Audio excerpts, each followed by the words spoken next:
Thank you for tuning in to the SeaBros Fishing Podcast. On this episode, we had the pleasure of sitting down with Captain Kevin Albohn of Blueline Fishing Charters. We came to know Kevin through mutual friends within our fishing networks. We talked during multiple seminar seasons here in New England. Kevin's intro to offshore fishing is very similar to a lot of our guests and listeners. He's been a fisherman since he was a very young kid, and he did his first offshore tuna trip at 13 years old. While pursuing his college degrees, Kevin worked in the marine industry as a mechanic at a local marina. He's also a law enforcement veteran, where he had the opportunity to spend several years in the Marine Division. He was trained in tactical boating operations, water rescue, and several other marine safety courses. He is also a trained public safety scuba diver. With over 30 years of experience on the water, Kevin is a well-respected charter captain and is focused on light tackle offshore fishing. After his eyes were opened to jig and pop style tuna fishing, Kevin has been refining these tactics and has based his charter business around it. In this conversation, we talk all things light tackle tuna fishing. Kevin discusses top water tactics, jigging for tuna, and the best ways for safely targeting giant bluefin tuna on light gear. We tell some charter fishing stories, explain some theories, and Kevin shares some recent experiences tuna fishing off of North Carolina and in the Gulf of America. We recorded this podcast during the 2026 Castafari seminar, so we had a few guests attend the live conversation. So at the end of the conversation, you'll hear a few questions from them. And this was an awesome podcast. I really appreciated having Kevin on. And without further ado, please welcome to the podcast, Captain Kevin Albohn. Welcome to the SeaBros Fishing Podcast, where we follow 3 words of wisdom. You can't catch them if you don't have a hook in the water. Always trust your instincts. And the last, you'll just have to keep listening. Stay tight.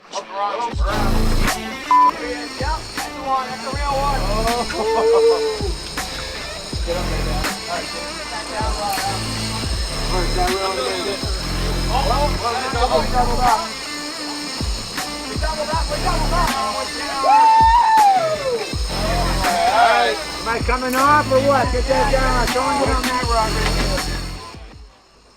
We're live. How now, brown cow? We're live at Castafari 26 with Kevin Albohn. Am I pronouncing that right? Yes, sir. Bone. We've had many encounters with Kevin at the seminars over the years, and we're finally getting to... Thankfully, no encounters in the water. Yeah. They'd go south. Yeah, well, no, we are scared to go that way, I bet. We have like a fence at Crab Ledge. We don't go any further. It's just hard, man. It's so hard for us to manage that with fresh people every day. Yeah. To like actually travel. Try and make a run. Yeah. It's trailering the boat and all that stuff. Do you trailer your boat at all? To and from home or the marina one time a season. Really? Beginning and the end. That's it, man. That's it. That's so nice. Did you ever trailer in the past with charters? No, it's not a thing, man. Plus, triple axle, I'm over with and all that stuff. So we try not to. We're trying not to shoot. That's what my wife says. I'm over with. Shoot down any. Height restrictions. There's just too many things going on. What hull is that thing? It's a Pursuit. 3070 offshore. So it's nice. It's technically a center console as they sell it. But it's got like an express type big walk around cabin, AC, heat. So we go to the can. We can go to the can. It's a little big boat. I call it the little big boat. It looks bigger. It looks bigger than that. Like just from the pictures and videos I've seen of it. Holds a ton of fuel, 310 gallons, and I can run Atlantis and back and not have to really worry about. I've done some pretty dumb things out there, running like the tails to West Atlantis to Atlantis, and then coming home and. No scare on fuel. Pretty cool, man. So we run bladders ever or just? Yeah, we do like hydro Veach, and I mean, I still have more. I could keep going, but it gets a little far, man. What's the furthest you've gone that boat? Hydro. Yeah. We did hydro 4 times this past season. So what do you do when those fish are like way east, like east of hydro? Cry. Yeah, figured you were going to say that. It's like when you guys see the fish south of Nantucket. Yes. What do you do? Right. You cry. Yeah. Same deal. What's like your backup plan? Or do you have one? It's very simple. You just burn a lot of fuel. Yeah. So you're burning it one way or another. Like, it really doesn't matter. And that's the reason why I kind of just do it the way we do it. It's like, I'm going to burn it one way or another. So really our backup plan is I can go west. I have an awesome network to the west. So a lot of Jersey guys, Long Island guys, and we'll burn to the west. We'll go to Hudson. That's like a cool spot, like where I'm at. I can go fish Hudson. It's funny. We talk at seminars here, and people are like, Hudson Canyon's light years away from where we fish. But for me, it's the exact same distance for me to go to West Atlantis. Yeah. So like I can pick one. That's nice. I mean, like Hydro, you're furthest east, to Hudson, you're furthest west, southwest. That's a pretty good range. Toms. I mean, you can start going south. I mean, it sounds nuts. You're like, it's 120 miles. I'm like, but we did Hydro and Beach. Like, we don't even think about it. We're like, we got a weather window. Okay, let's go. Yeah. So it's pretty crazy. But I never did Toms. We never did it on my boat, at least. I never did Toms. That's awesome. But Hudson gets good. Well, I know we're right into it, but hell yeah. We just want to fire some random questions at you. Right. Let's do it. What's your shoe size? No. Are you a superstitious person? Superstitious, no. But there are definitely things that need to go the right way, or I am just mentally checked out. So is it more like pet peeves and less superstitious and more pet peeves? Yeah, I think it's, so like, well, if you fish with Rob Taylor, you have to get over the banana thing. So you cannot be superstitious about bananas, because if you're not eating one, he will be wearing the costume. But in all seriousness, like that one's funny. I'm not superstitious about it. I got a really funny story about that, about bananas and banana chips. I was told banana chips. So a buddy of mine, we're leaving, running his boat on a trailer. He's got banana chips on like the console. I go, what are you doing? I'm gonna bring him with me. I'm like, dude, you don't bring banana chips. You don't bring bananas on a boat. Like, I don't care, but it's not a thing that you do. And he's like, it would be fine. We'll be fine. So anyway, we leave. We go. We're like, it's back in the day. It's probably 12, 15 years ago. We're shark fishing. Whole school of Macs, we're rotting middle of the day. Whole school of Macs come up, like blow up out of the water. We're like, all right, cool. We'll take Mac, hook it on a hook with a piece of fluoro. Next thing you know, we're hooked into this 100-inch bluefin. So we fight it. He's on a 30, stand up by himself, 2.5 hours. My buddy Corey. Nightmare. Buddy Corey, like, stays in it the whole time. What do we not have? Harpoon. So we're trying to kill, trophy season's open. We're trying to flying gaff this 100-inch bluefin on a 30 in stand-up gear. I mean, and we broke it off like 15 feet from the boat. But, all because of the chips. But it was the stupid banana chips. It literally was.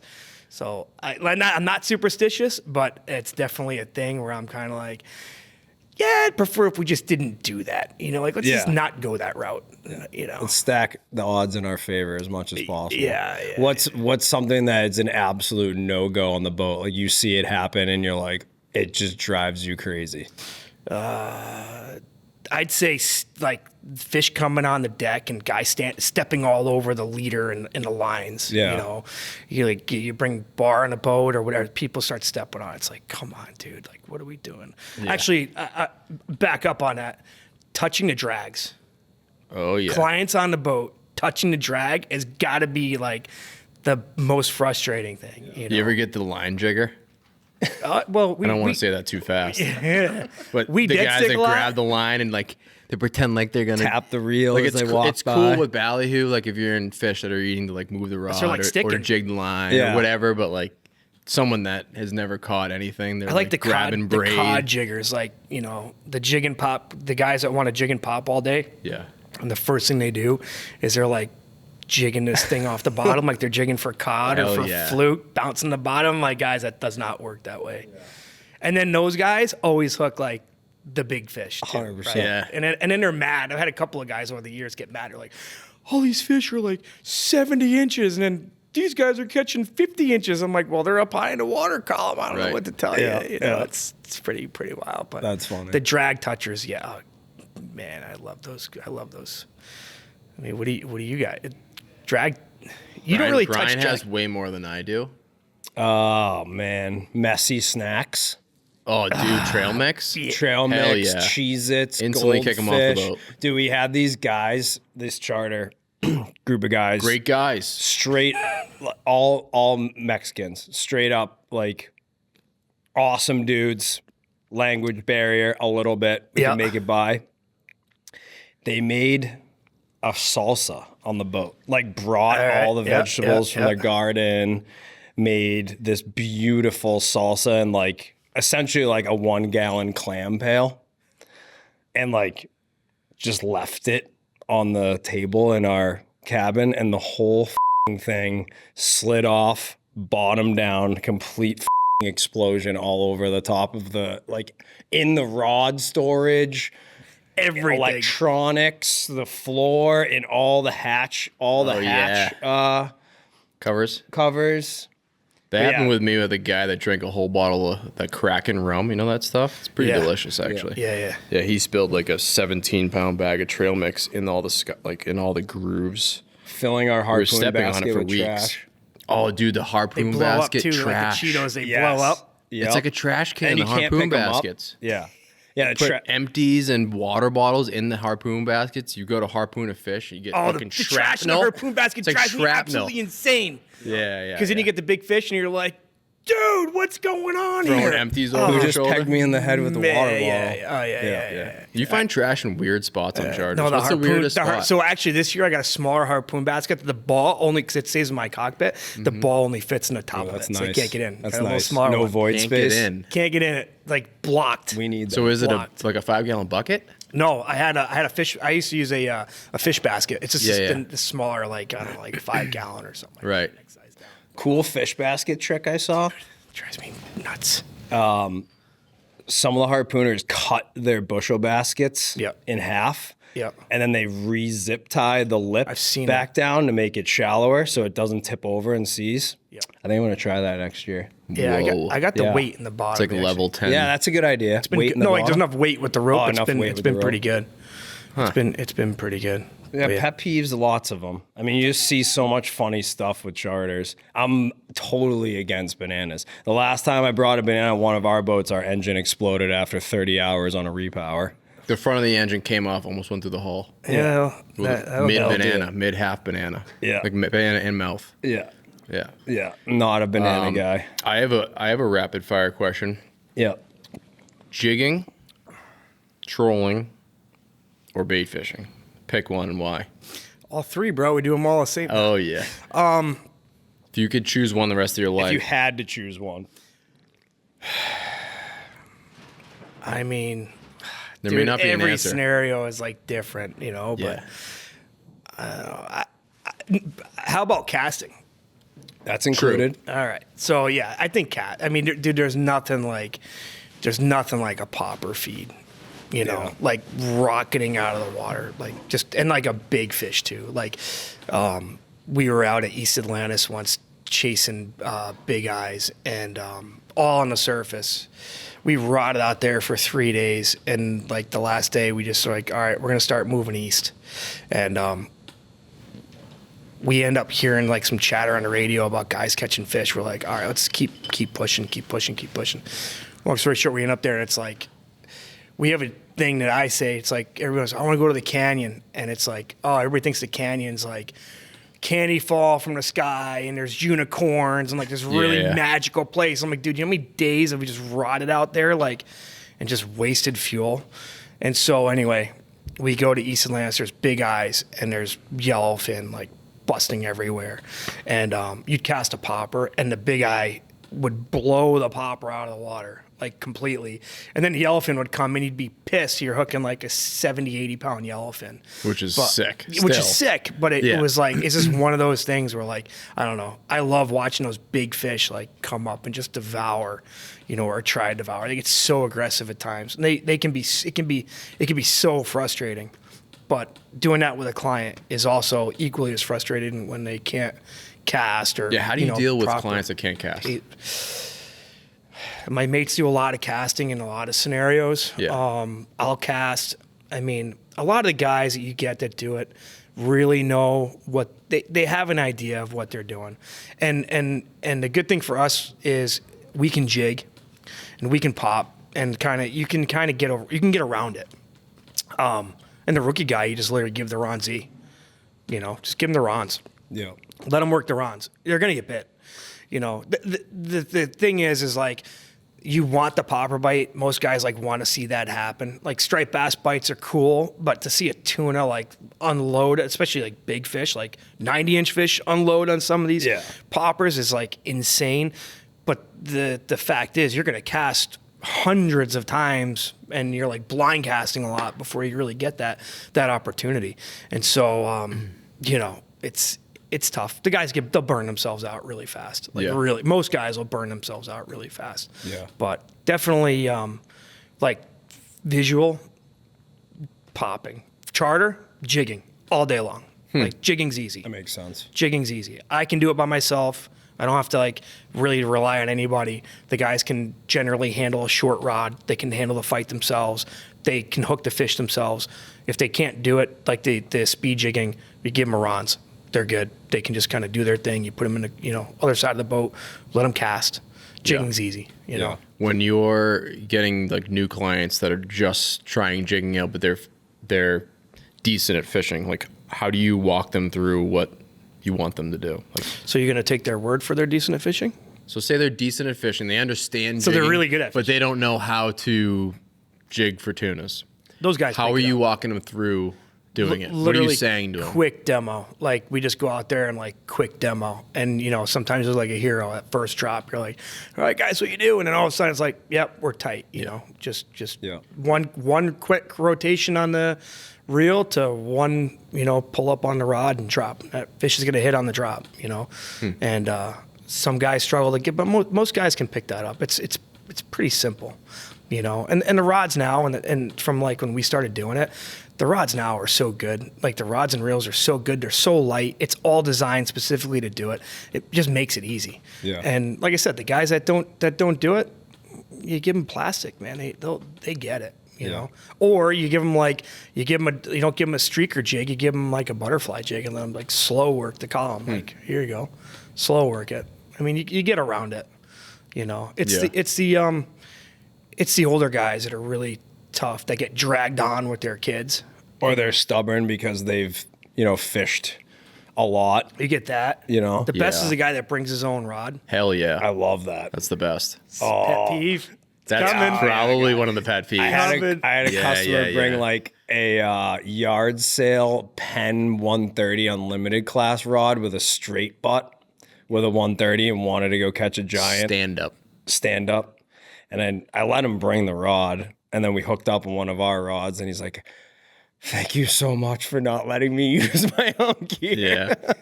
We do a gear check before we go, and I'm like, listen, like you can go look what's on the boat, and you can look what you have. Some guys bring good gear, and they'll bring like a popping rod, and I'm like, listen, it's a jig bite. Like I'll bring your rod, but it's a jig bite. And the guy will get out there and be like, but I want to use my rod. All right, dude, but just so you know, jigging a 7'6" rod is not fun all day. And then, I get some stubborn ones, and then like they'll break off or something will happen, and all of a sudden they'll have like a 5'6", and they're like, why not do this? Cap, this is really easy. I'm I told you you're going to save your shoulder. So, you get those stubborn guys. But, like those are those older guys or somebody that invested money in a rod. Dude, I get it. You want to use your stuff. Like, I've been there before. We fished through college, and we didn't have a lot of money for, like, at that time, they weren't even, like, making all this gear. So it's I get it. I get it. Totally. We started giant fishing with 9.0 Senators. Yeah, 114s. 114s. Driving those little reels. Chugger first. daisy chains around. Dude. A lot has changed. When you're, I don't know, how technical do we want to go now? Do you ask away, buddy? What's like your preferred, you kind of talked about a short rod, but what's like your preferred gear for jigging? Jigging? Yeah. There's so many. Conventional, I'm assuming? Or do you like spinning too? For clients, no. For clients, spinning. It's just the guys will tell you that they use a conventional rod, but they're using I can't even think of some of the rods, like the old Penn 321s, like the lever drag like clicks into gear. It's not really a lever. It's not a lever drag. Like just click into gear. So they're like, oh yeah, I can use conventional. Where's the level wind? I'm like, nah, dude, that doesn't come on these. Like, right. and then all of a sudden we're in a world of hurt. So I always bring conventional gear with me. I like conventional gear, but for clients, like spin gear is just easy. Jigging is spin gear is easy. And then if you want to get, like, there are days we got to get technical, conventional is definitely like the way to go. And an ease of like moving from like a bait bite, you know. Yeah, I was going to say, catching some do you squids, mix rods? Catching squids, you know, literally I just cut the jig off or cut the rods off and put a hook on and hook a squid up or, whiting or whatever we can. I mean, literally whatever we can find. Yeah. Start throwing them out there. It's like, it's crazy. You know, we bring frozen squid with us a lot. It's just kind of like as a backup plan. You're marking them. They're not eating anything. You're like, all right, what's our next, what are we going to do? Yeah. So, I always have conventional, but as far as like ease for clients, jigging, we use like 350 grand grapplers, you know, they pretty much can stop any fish in the water and that we're trying to catch. Yeah. And 14,000 reels, so they can get smoked if they have to, and you know, take a whole ton of line. We got plenty of line. 400 yards at 65. Have at it. What's the biggest fish you caught on one of those setups so far with charters? We've had a bunch of like 80, 90 inch fish. Nice. Pretty wild, but good anglers, you know, good anglers. You know, those 65 pound braid, man, is not 60. I mean, 65 is strong. You know, it's just, you gotta worry about the fish getting wrapped. I mean, I'd say it's most of the time we losing those fish because it's not because the gear is subpar. It's because the fish is getting wrapped, line goes slack. You know, I mean, you guys deal with that. Yeah. I mean, line going slack, it's like drives me nuts. Yeah. And we're not dealing with that kind of drag usually, you know. Yeah. So, plus that lighter braid's a lot more supple and stuff too. So you go slack, like your tail wrapping odds are higher. Like it's just lighter stuff. Like it's not holding tight against the fish like 130 class gear would be. You know? Right. And usually using like 60, 80 pound leaders.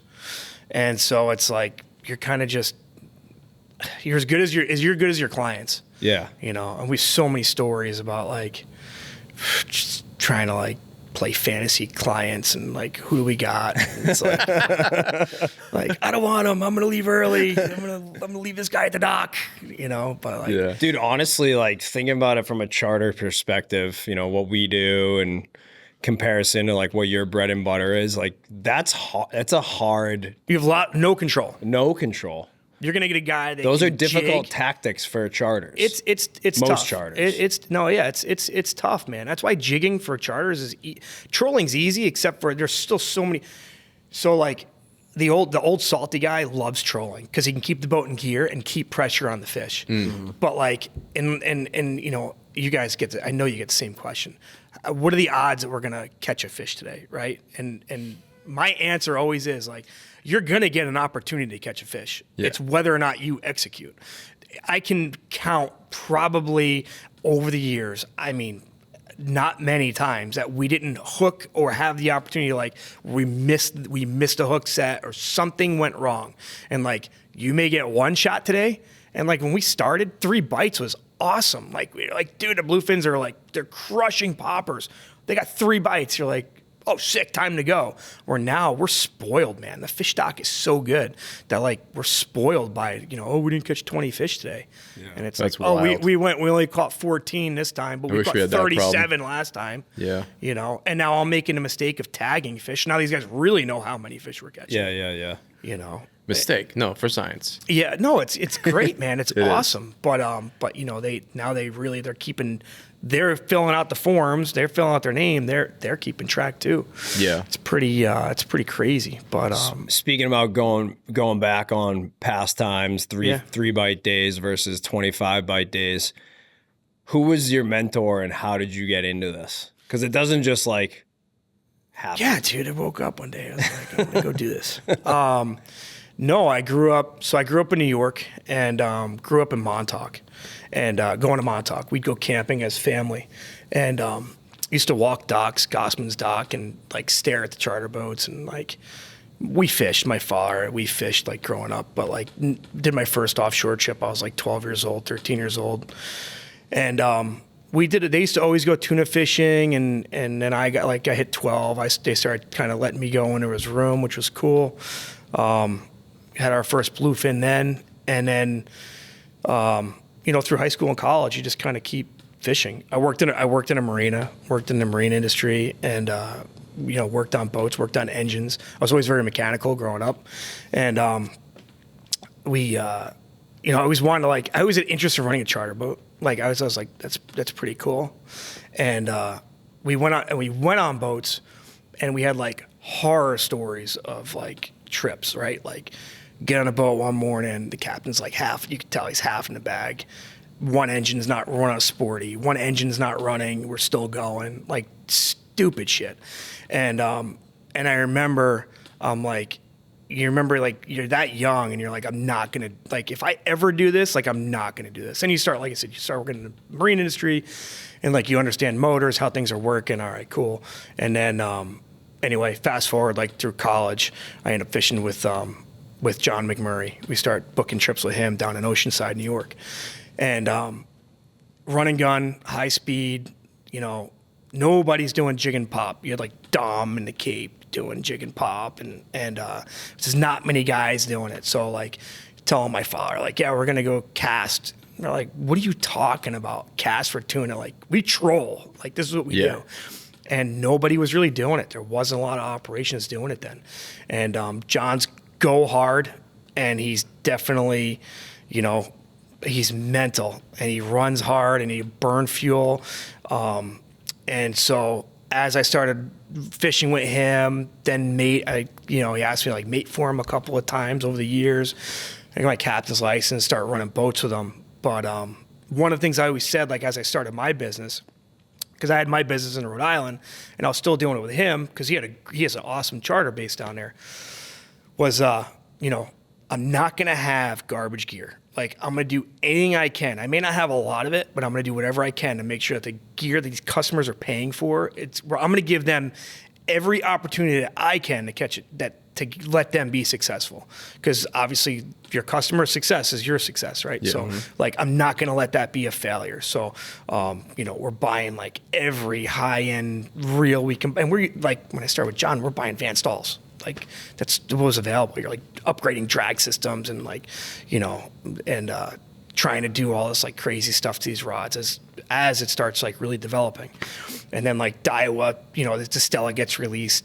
There's really nothing else besides the Stella, and which is nowhere near the technology of what is out there today. But yeah, man, that's really like how it started. And it was just the rush of like finding these fish and casting to them. And, now everybody does it. Then nobody did it. And, yeah. Except for us.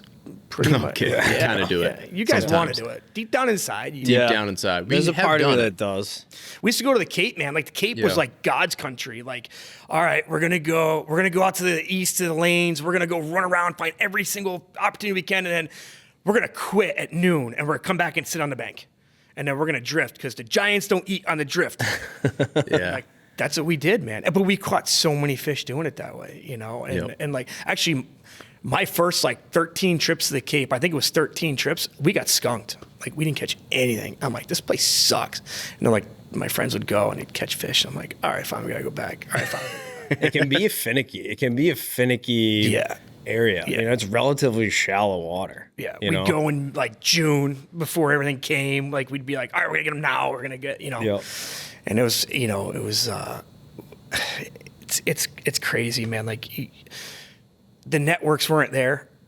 And so I learned by like guys I met on like a fishing forum, and they're like, oh, I got an offshore boat. I'm looking for like some crew, or you like meet these guys, start talking gear. And they're like, hey, you want to fish? And like, we're fishing with these guys. And like, you start picking like little things up, man. And like, I don't mind, like I said, I don't mind troll. I enjoyed like trolling's for me. It's cool. Like tell my clients, do you want to catch a fish or do you want to catch a fish a certain way? Because if you want to catch a fish a certain way, we can do it. But yeah, no, man, that's really been, like I said, having good gear and not caring about like I don't care about the fuel bill. Not that I can't say like I want to go out and burn 250 gallons of fuel every day, but I'll do it. Like we will go run. I mean, there was a few years ago we were at the dump in a fleet, and like the fleet kind of found us. It was like kind of like, you know, few weeks in, and it was slow as all hell.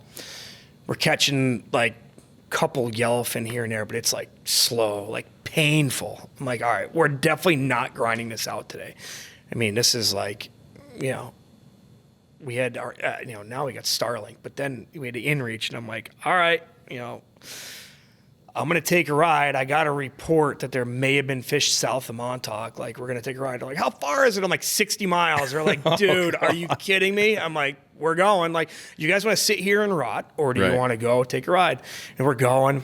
And one of the guys gets up and he goes, you know, this is why we booked with you. I was told that you'll run to Portugal for a fish if you have to. And I'm like, dude, listen, like, I can't sit here. I can't, like, I'm going mental sitting here. Like, this is actually bothering me. And so we go there, and it's like 6 squid bite route. Like, we go there, you're marking all the bluefins in the bottom. You can see all the squid in the bottom. We jig up one squid, send it down, insta-tight. Like, insta-tight. All 70, 68, 70, 75-inch fish. These dudes got their asses handed to them by like multiple fish. We're cooking them on the jigs.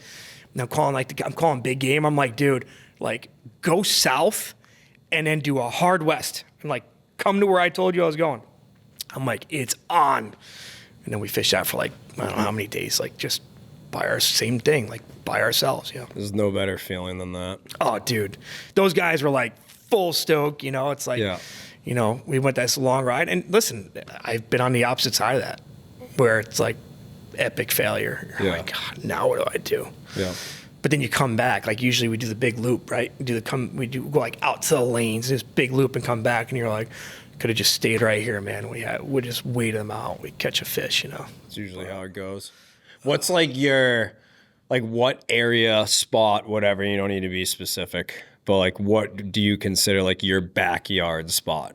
Like, if you had no intel, where do we start?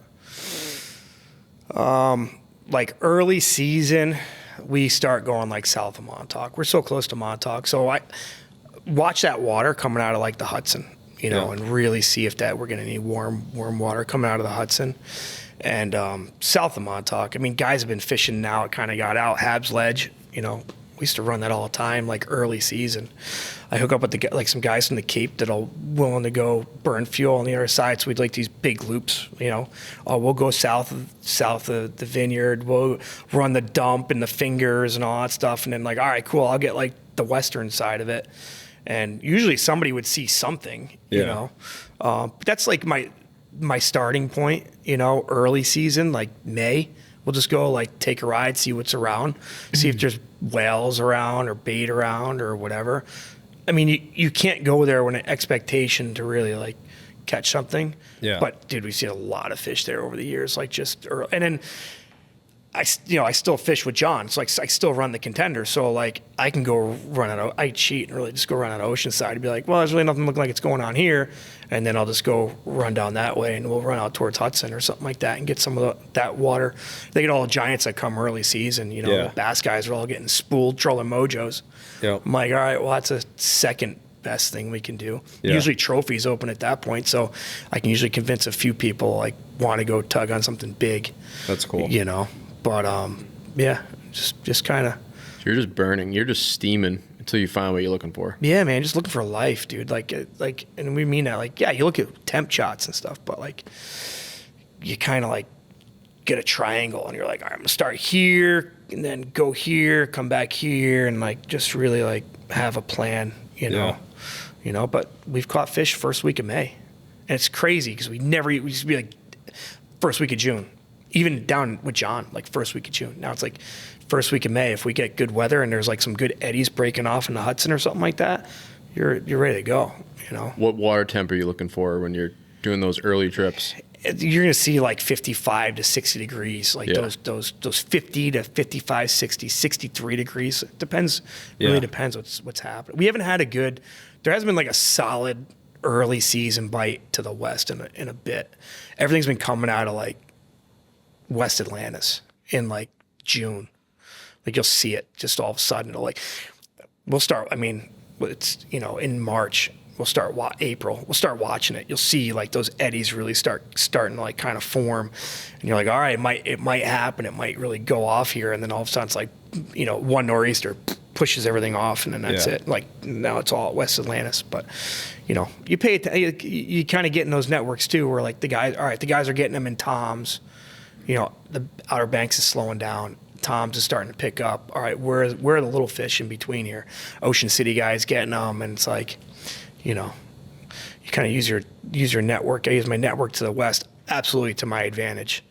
What they're eating, what they're feeding on, patterns, how deep, They typically see those migratory fish, like those early ones, and like they're shallow, man. They're like 130 to 160 feet of water. You're not really going out to the lanes. It's all just mud, cold water out there. Yeah, it's just it's like you get that stuff that pushes in, or you're gonna go way out to it. It's like one or the other. But those things are feeding on those bluefish, pogies, bunker, whatever you want to call them. They're there, sand eels. But we haven't had the whales. Like last few years, man, a whale's been tough. Same. So funny. It's all just going in between us. Yeah. Just south of the Cape. We'll get them. We're like all stoked to find them, and then all of a sudden, poof, they vanish. So yeah, we haven't had the mammal. Last year, our mammal life was terrible. Pretty dismal. Just going down terrible and down for every us year. too, man. Yeah. Terrible. Interesting. And it's not even like we're not even near the wind farms at this point. It's like we're south, but they're just like not there. The SeaBros Fishing Podcast is brought to you by Monahan's Marine. Monahan's has been serving South Shore boaters since 1961. Located in Weymouth, Massachusetts, Monahan's is a Jones Brothers, Tidewater, Invincible, and Onslow Bay boats retailer. They also have the most well-stocked inventory of Yamaha outboards, parts, and rigging throughout the state.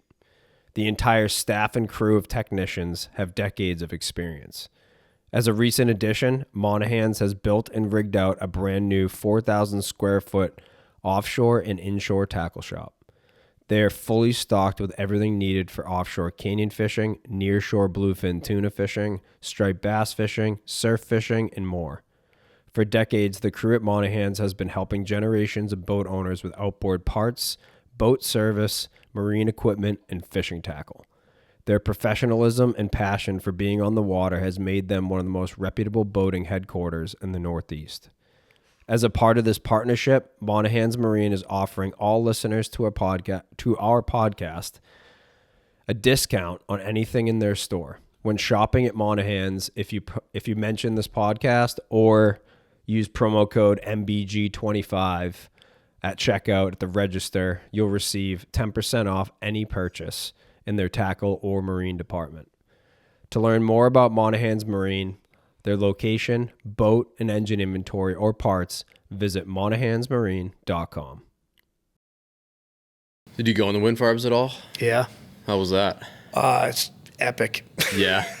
Which I hate to say, man, but like, it's just so like frustrating. But You think it's like Louisiana oil rig stuff starting already? You just think it's already good bottom? It's kind of one of those things I'd like to see, like how many years. I'd like to see some like good data, good facts about it. Definitely when they're pile driving, it sucks. Like we saw that, it gets foggy. I think it's like if they can't see 1 nautical mile, they can't work. Like they can't pound. So we had like there was an epic bluefin bite, like wreckfish. Then there was epic giant bite. And then like it was pea soup fog, like socked in, you couldn't see anything. And then like once that broke, dude, it was like fish gone, vanished. So crazy. Vanished. And we had that happen a couple of years ago too. When it first started, we were fishing over at the Suffolk and Cox's. You can hear it. So like we're fishing and we're having like this epic morning, like jigging, casting, having this epic morning. And all of a sudden like 8:30 hits. It's like nothing. Like all of a sudden light switch. And then like, because I got outboards, my engines are off. And you could hear it. You could hear like the thump in the water. And I'm like, dude, the fish shut off because of the pounding. You can hear it in the water. And it was like struggle from that point on, Interesting. And we definitely like 100% that was going on this year. So maybe like when this stuff's all constructed, like maybe it'll be good. I mean, dude, we had white marlin in there this year. There was like, I mean, it was loaded with bait. I mean, it was like stacked. It was like so much bait and so like the fish were very concentrated, but there was so much bait everywhere. It was like frustrating. Like we're running around like, wow, this massive 100-foot thick of bait. And it's like, you sit there and jig on it, you get nothing, you know? Just so much of it. So much of We had mackerel from our inlet to 400 feet of water, 15 to 20 miles east of the bank for 2 solid months this year. You could drop a sabiki anywhere you wanted. And Fishing No it, though? structure, nothing. No tunas in them. Right. Bait as far as you can see. We'd catch like what we think was like, you know, the scouts are just a little portion of that biomass that was definitely to the south, hanging out Crab Ledge, the Sword. Like if you looked at the shearwater tagging stuff that was you look on at that at all? social media. No. Shearwater maps, they tag shearwaters and then they tracked where they went. Yeah. You can actually like see where the tunas were just by looking at the shearwater And map. there was like Pretty wild. a handful of shearwaters that would nip the southeast corner. Okay. And that's when like there were bites there. But the whole biomass of birds was Crab Ledge, the Sword, wrapping all the way down around the wind farms like No the kidding. entire year. And then they went to the med. Yeah. All the shearwaters. They Yep. just beeline it to the med Really? at the end of Yep. the season. Yeah. I mean, Strange, That fish probably went with them. right? 100%. I mean, dude, I know that Jeff Kneebone tagged the tuna at the dump with Robbie Taylor. And that afternoon, it was on the beach in Rhode Island. That afternoon, like, it's like 40 something miles. Like Wow. Crazy. one day. They caught it, put an acoustic tag in it, and released it. Boom. Gone. Right over to the, like, they move, man. There's no doubt about it. Like, they move. They definitely circle around, you know? Yeah. I mean, I know that a couple of our tags were caught this year. It's something I really haven't seen a whole lot of. So I think I know a lot of the data's not out yet, but I think a lot of that biomass of fish just really there wasn't a huge mass of fish here, like wreck fish, you know? we never saw them. You guys never saw little ones? never saw Didn't even little catch ones one last year. Yeah. And we had like Never. all these little fish, man, like 40 inches, little guys, which is cool. I mean, it's fun. It was definitely something to do, but it was like, That 60-inch class is like the perfect. yeah, where are my biggins? You Yeah. know? Like, I feel like charters go through the roof when you get that 60-inch class. oh, dude. And they get That's their what everybody ass wants. Yeah. handed to Yeah, them. You like can fish light gear. You get a ton of shots. Yeah. You can fish from a million different ways. Yep.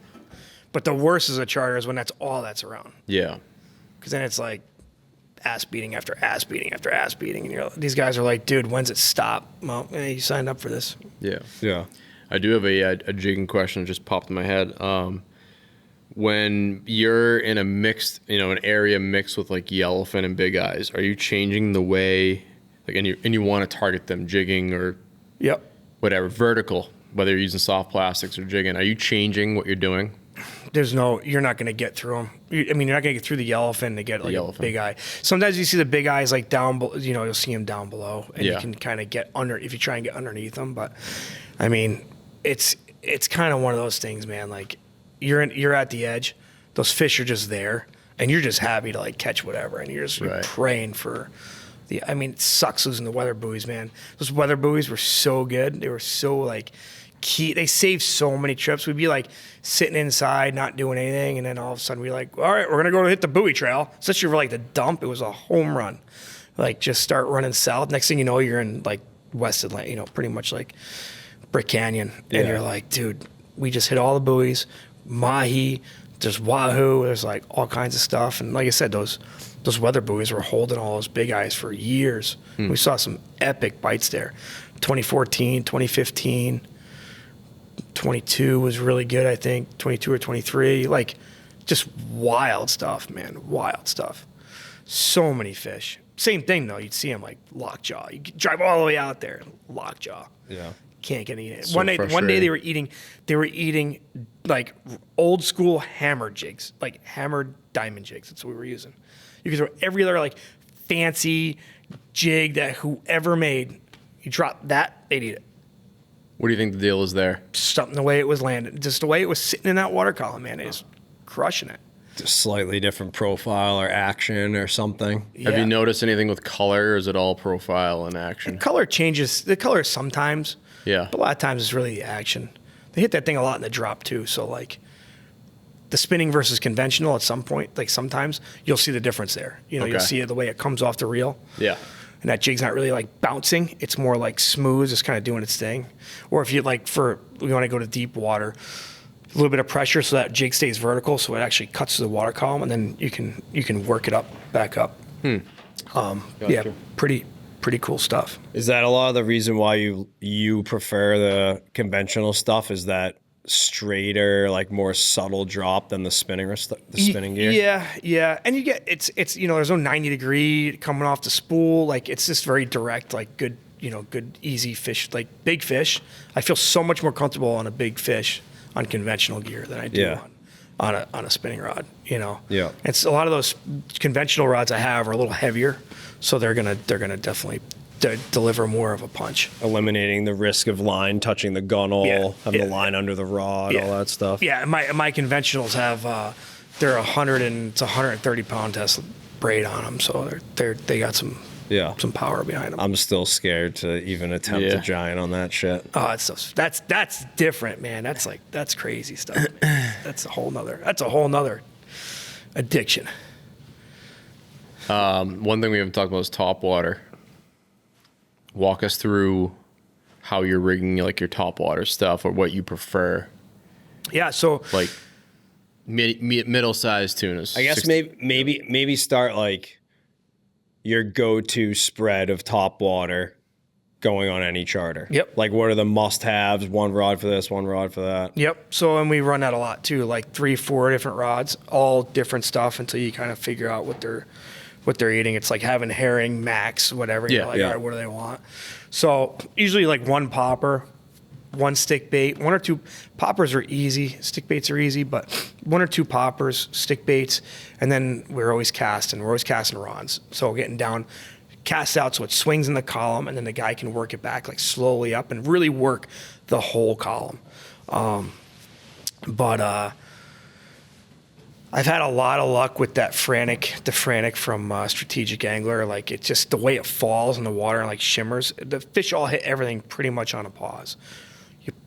You aggressive pop on a popper, the thing stops, the fish comes up and eats it. Same thing with a stick bait. You sweep it, this thing starts falling, however that fall is going to be, or float, or whatever it's going to do, the fish will eat it on that pause. I mean, the same goes for jigging. You're slow working it. As soon as you go to like reel down and reel set, the fish is there, usually on that pause.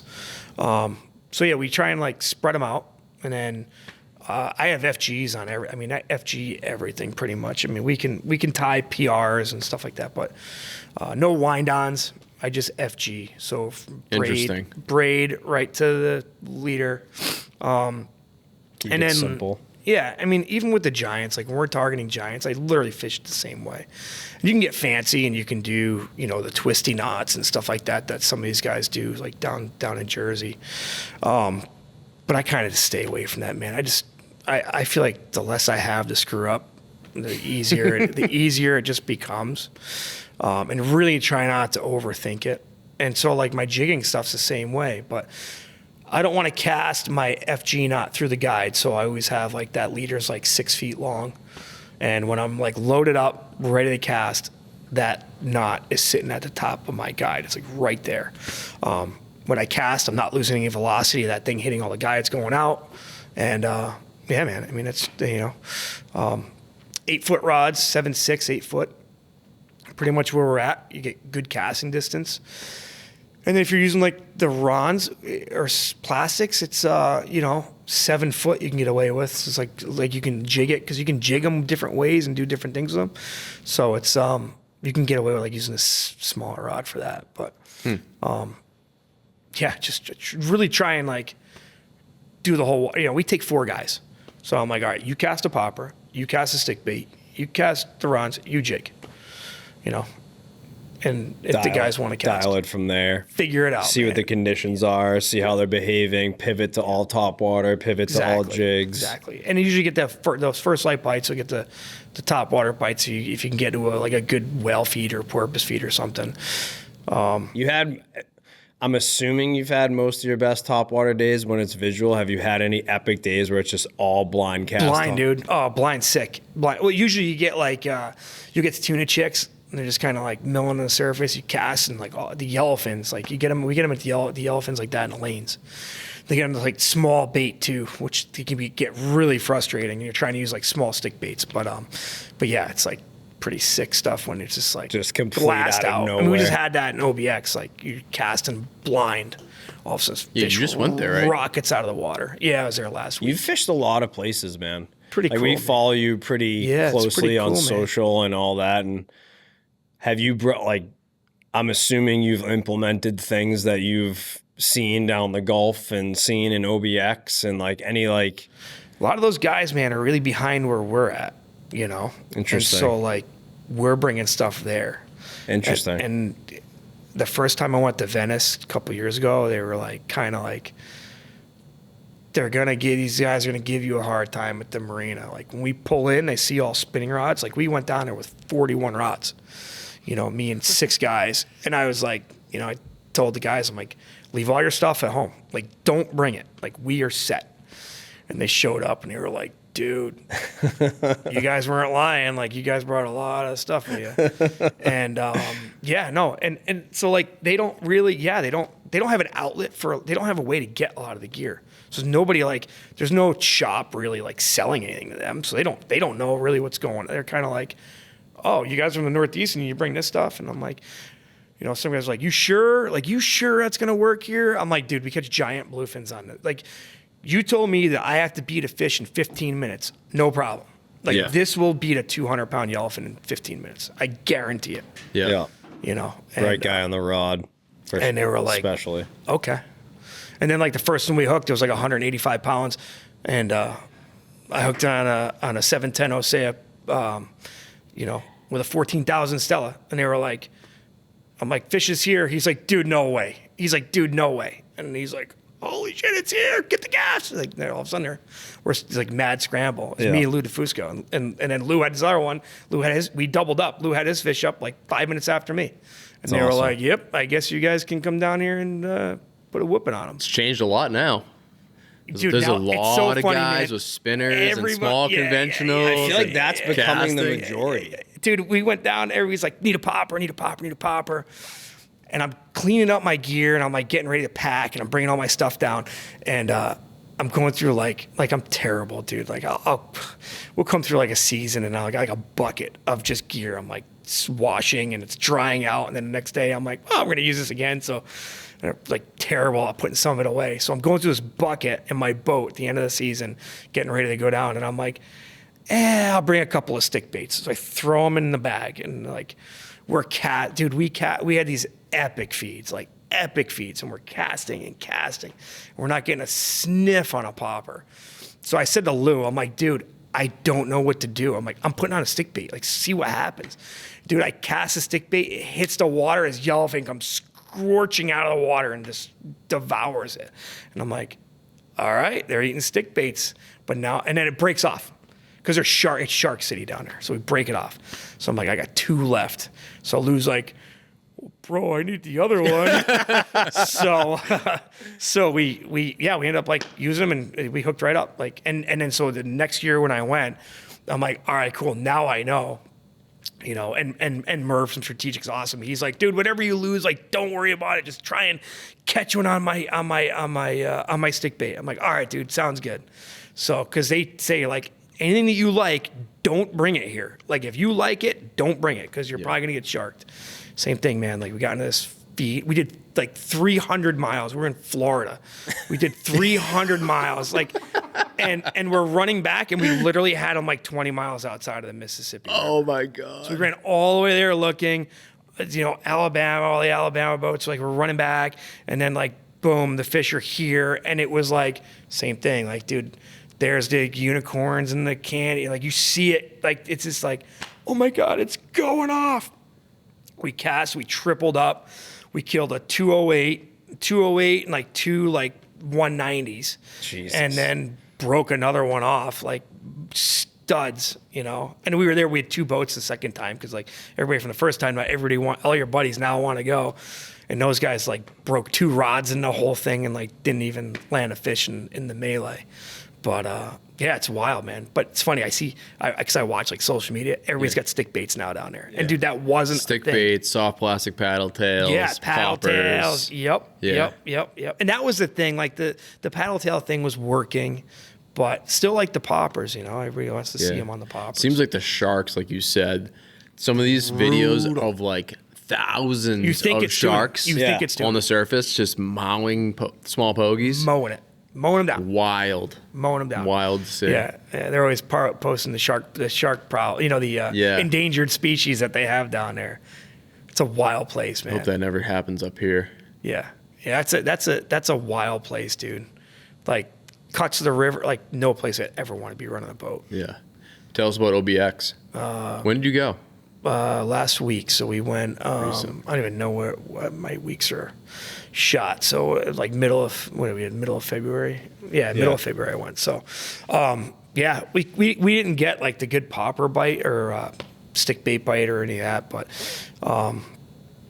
we fished, Oregon Inlet. Never been through there. That's another pretty interesting, wild place. You guys been? I haven't been through. I've fished down there. I fished down there with Joey Dion and Weber a couple of years ago, and it's a pretty special place. Dude, the first day was like 10 to 12s. Like we're going, okay, yeah, and then we hit the bar, and it's like, hang on, I'm like all right, Actually, I actually went to sleep. I went down. So I did a seminar on a Tuesday, and then met my buddy Mike in the Bronx at 8 o'clock in the Bronx. And then we drove straight to OBX, got there for 4:45, got on a boat and went. It was like, all right, I see the beanbag down in the center. Then I found out it was the mates.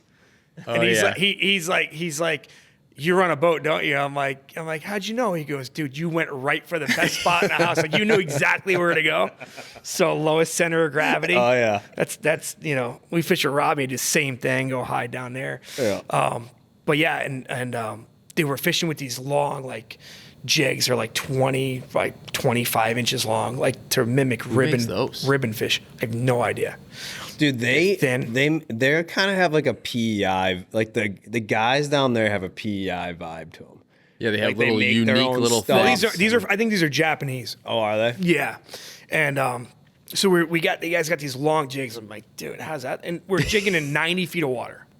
So jigging for tuna in 90 feet of water, especially giants, is like it's an impossible task. Like you're not like the odds of hooking them are slim.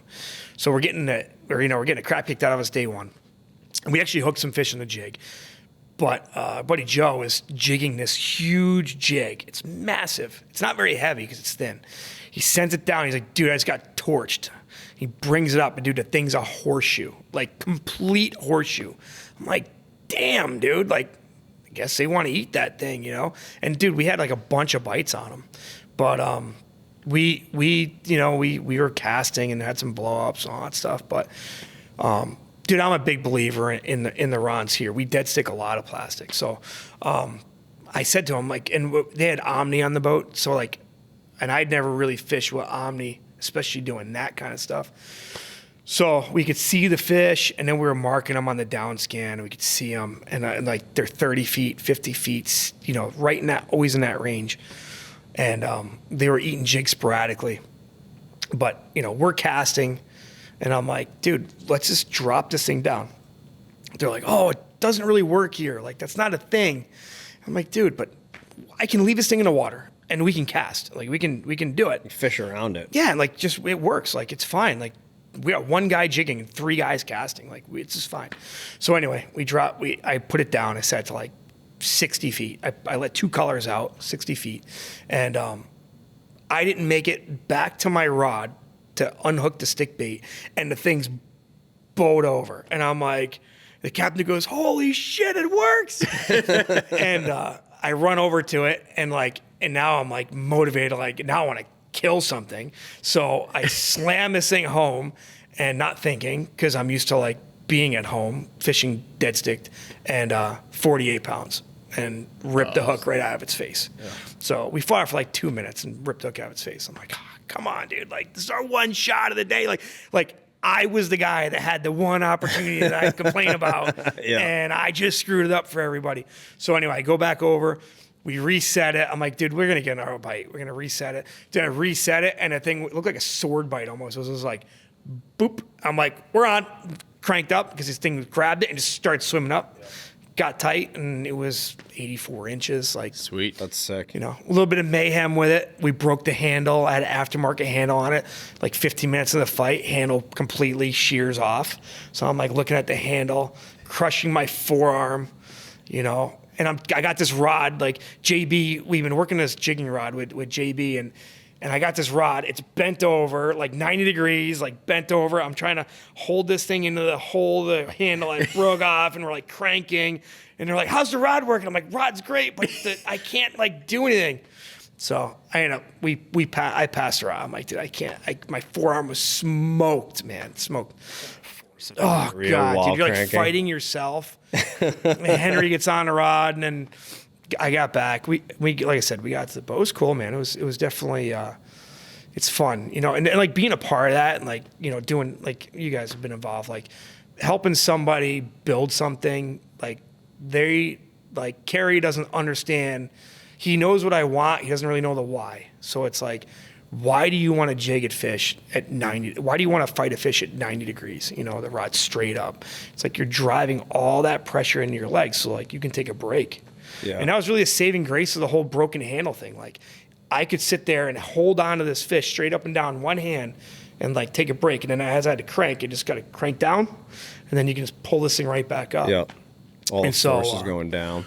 So yeah, so he's like, he's gotten it. Now he's like, now he loves it. Like, he's like, oh, this is crazy stuff, you know? I've noticed that's changed a lot watching some of these YouTubers. You know, these guys fishing these spinning rods for giants and big yellowfin and stuff. They're high sticking way more. Yeah. The rods are designed. Now, you know, the past like year to 2 years, they're all high sticking a lot more. It's all Japanese fighting style. Yeah. The danger is, like, most rods can't do it that we have here. So it's like, you watch, like, it's scary. Takes the right blank. Oh, dude, it takes the blank, the build, and like, and the angler to like be able to really control it. But you know, you hold something like that and you're thinking like, dude, 40 pounds of drag. Like, are you, like, I fought one with Robbie on the back of the draggers one day. We had it as tight, we had TAC 25 as tight as it could go. And he was like, damn, like, this thing can do it. You know, it's pretty wild stuff. But again, you're getting now, like, you're fighting giants. You know, it's like every advantage you can try and get. Yeah. You know, and then you get a guy that like wants to fight that style, and he goes and does it with, you know, a regular just off the shelf rod. Breaks it. Pow. Yeah. You know, and you're getting a rod now with no warrant. You know, many of these guys aren't going to warranty it. Like, you're putting that much pressure, that things are going to break. Like, your rod's gonna, it could blow up.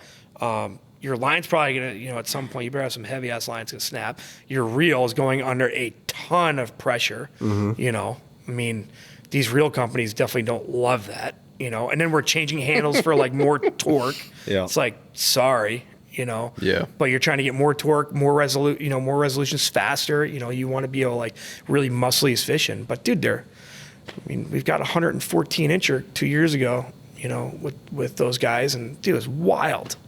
I mean, to the point where like the thing's dogging us at a thermocline, and just sitting there dogging us. You know, can't break them. Not for me. I don't like fighting them at all. I don't even like fighting them on 130. Yeah, it's wild though, man. To watch how fast, like, some of these guys, and like I'm definitely blessed to fish with some of these guys that are like crazy enough to just pour all their income into like premium fishing tackle that I won't even, like, I love fishing these guys. Dude, I show up, empty boat, no gear, and they bring it. They're like, just we want the boat and the fuel, you know. That's cool. That's all I want. Just and put us on the fish, you know. That's cool. And whether it's they know, like, we're gonna go behind a dragger, we're gonna hear like things are gonna break, we're gonna lose it. That's fine, no problem. Yeah. Okay, you guys can go through all leader you want. Like, have at it. That's funny. I mean, they're going through skeins of 220 like it's going out of style. What are you have any places on your bucket list that that are must before you die? Got to go fish there. I definitely want to go get one of those dogtooths, man. Yeah. I know Damon went and ventured out His to ass kicked. Yeah. but dude, I'd love to go do something like that. That'd be cool. I mean, I'd like to see a 300 yellowfin. You know, That'd be be cool. pretty wild stuff. Yeah. Pretty much Puerto Vallarta for that, right? Dude, it's gonna come Puerto out. Vallarta? Dude, Venice is gonna get one. Oh, you think so? They got a 256 and a 277 this year. They broke the state record twice. I could see them getting it, but Ascension Island. You ever see that place? Oh, yeah, it's wild. Seen videos. Yeah, it's a pretty wild spot too. The logistics and getting there and like they you only have to run be allowed flights, to be, it's like- to be there, you know. But It's all run by the military. yeah. But it looks like a pretty cool spot. I met I fished, I mated, stayed a little longer in PEI one of the years and mated like 3 extra days. And this guy, I think his name was Eduardo, he's from Italy. And he had done 3 trips there. And he had 2 granders and like an 800-pound blue there in 3 trips. He said it was like absolute Jurassic Park, like Yeah. the hand feeding of those big yellows and the chum. Like it was like everything you see is what they experienced. He said the logistics were pretty incredible though. Yeah. I would love to go there. Ascension. I've pit stopped in Madeira. I'd like to spend time in Madeira. Yeah. I've heard that do place that. is pretty wild. Yeah. PEI, I was supposed to go there in 2020, my buddy's wedding, and I played hockey with. And, you know, it's like we got COVIDed out, Yeah. you know. We got COVIDed out for La Gomera and the Canary Islands. Yeah. We were supposed to go over there and fish on a private boat that like a had, month. for like a month that had scheduled their program. We were literally bags packed, you know, Oof. And they terminal closed all the gear and then airports. closed everything. Like 3 days before we were gonna fly. It was kind of a bummer. Yeah, But that place, that would have been cool. I just want to say I've bluefin fished in like pretty much every. You doing California yet? No. Oh, we got to go with Ali- Ali. Ali's- Ali's like, dude, you get over here. he We're going. did. He did say that. You know, Yeah. I'd love to. There's some California stuff I'd like to try. Like when we podcasted with him a couple of years ago, and he's an awesome dude. There's some rigging things and like ways that they. Things It's they do. totally different. It's Yeah. so different. There's some similarities, but For like sure. there's some things that he said that we were like, we should try that here, and Yes. vice versa. You know. Dude, they do. I call it the poor man's green stick. They do like those flying fish rigs. Yes. And like I did that here, and like I remember we were in West Atlantis trolling my buddy's Viking. I pull this thing out. He's like, "What are you gonna do with that thing?" I'm like, "Dude, I just gotta try it. Like they do in California. It's gotta work." And same thing. Like we're catching big eyes, and like we're breaking shit. Like they're literally ruining things. Like 9 on at a time. Like one of those trips. I'm like, I gotta try this thing. So I drop it back, and what comes on? Like a 300-pound blue marlin. And I'm like, dude, and I hate them things. Like I hate those things. So, and he's from Australia. So I'm like, Tony, I'm gonna cut it. He's going, no. He's yelling, no. I'm like, I'm cutting it. I'm like, forget that thing. I don't care about that flying fish rig anymore. He's like, no, don't cut it. Oh God, we fought that stupid thing, dude. It dumped to 50. We fought that thing for like 2 hours. It seemed like forever. Like just fighting a stupid thing, but he got his picture on the side of the boat. Sounds like you as love all marlin. hell, dude. Love marlin. Like, so we had a whitey and a blue on the same trip. He was like, dude, we went home with like, I don't know how many big eyes and yellowfin, and all he would talk about was like, we got a whitey and a blue. We got a whitey and a blue. I'm like, dude, you care about that? Like, That's I funny. care less about Some that. guys love them though. Yeah. Love them. But yeah, of all things. Are there any tactics that you've had like burning a hole in your head? Like you say you didn't have charters, you had 3 days to spend out wherever, the canyon, near shore. Are there any tactics try something. just to try? Like that is all you're gonna focus on and do. Is there anything that you've brainstormed about or seen elsewhere that you're like, I really would love to spend some time doing that? So the trolling for giants, like actually, like, dude, it gets in my head because like, I swear that fish know, like, you're not confident in what you're pulling. Like they know. And so like. So he is superstitious. Yeah. Oh no, yeah. We're getting a little bit more. We're getting a little bit more out of Taylor, him. I could see it in his face. He knows exactly what I'm talking about. Because dude, I put on a spread and I'm like, no, and that's not gonna work. No, it's not gonna work. And then I'm like, no, we're gonna do it. Like we're gonna do it.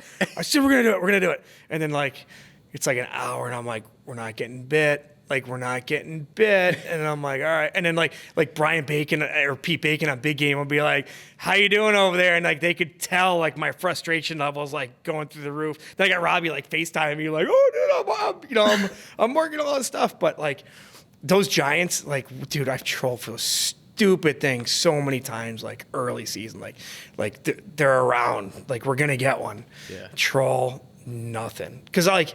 I hate wasting time too. So like we can go out there to go jig and pop and like try and hook a giant, but I want to like troll 2 bars and maybe some ballyhoo. And like, dude, I cannot figure them out around here. I've gotten bites down in New York, Jersey. I don't know if I'm just not like, I don't know, man. I cannot figure it out. I mean, and you're in the vicinity of them. You're seeing them. Yeah, I'm they're assuming. there. Like like we're marking them. We mark them. And I'm like, all right, they're down deep. All right, cool. I'm going to get some stuff down deep to them. And like, just can't. I don't know, man. But I want to get one on a bar. Like I want to get one. Our experience trolling them up here is, it's a way slower, 3 more knots. spread out program. You're a little more. We troll like 4 to 5 knots. Especially dead bait. Like you start like 3 knotting, like slow trolling dead bait, and like You doing like mackerel chains? Old I've school? done it all. Yeah, of we've that tried shit. everything. Mackerel chain, swimming, It's another thing I mackerel. never like. Yeah, our best luck has just been big bars and ballyhoo. Yeah. Yeah. On shoots or like naked? Naked, mostly up for Mostly us. split bill Yeah. naked, either by themselves or as a hook bait on a bar. Yeah. You know, just rigging it with heavier leader as a hook bait on a bar, like 220 or 300, and then rigging it like 180 if it's going to be out by itself. Yep. You know? Yep. But it's that slower speed and that just giving them plenty of room to investigate has been kind of our where our mind is at with it anyways. I think a lot of the ones that we see are they're just so migratory. Yeah. They're moving so fast that like, if that thing's not in front of them while they're there, Yeah. like we'll see them one day and then they're gone the next, and it's like, all right, cool. And then by the time they're like staying put here, we can jig them. Yeah. Once they're settled, Yeah. it's like they have their routine. I can jig Have 'em. you tried big bars for them? Yeah. So it's Yeah. like Justin was like, Taylor, help me. I got him. He's like, I'm like, sick, dude. Like, let's do it. Yeah. You know? And the first day we were pulling them, I had like the big green and a big pink. And, you know, I dude, like, I'm even like to the point where I'm like, I'm not using side trackers. I'm going to run the riggers and get them way off the boat.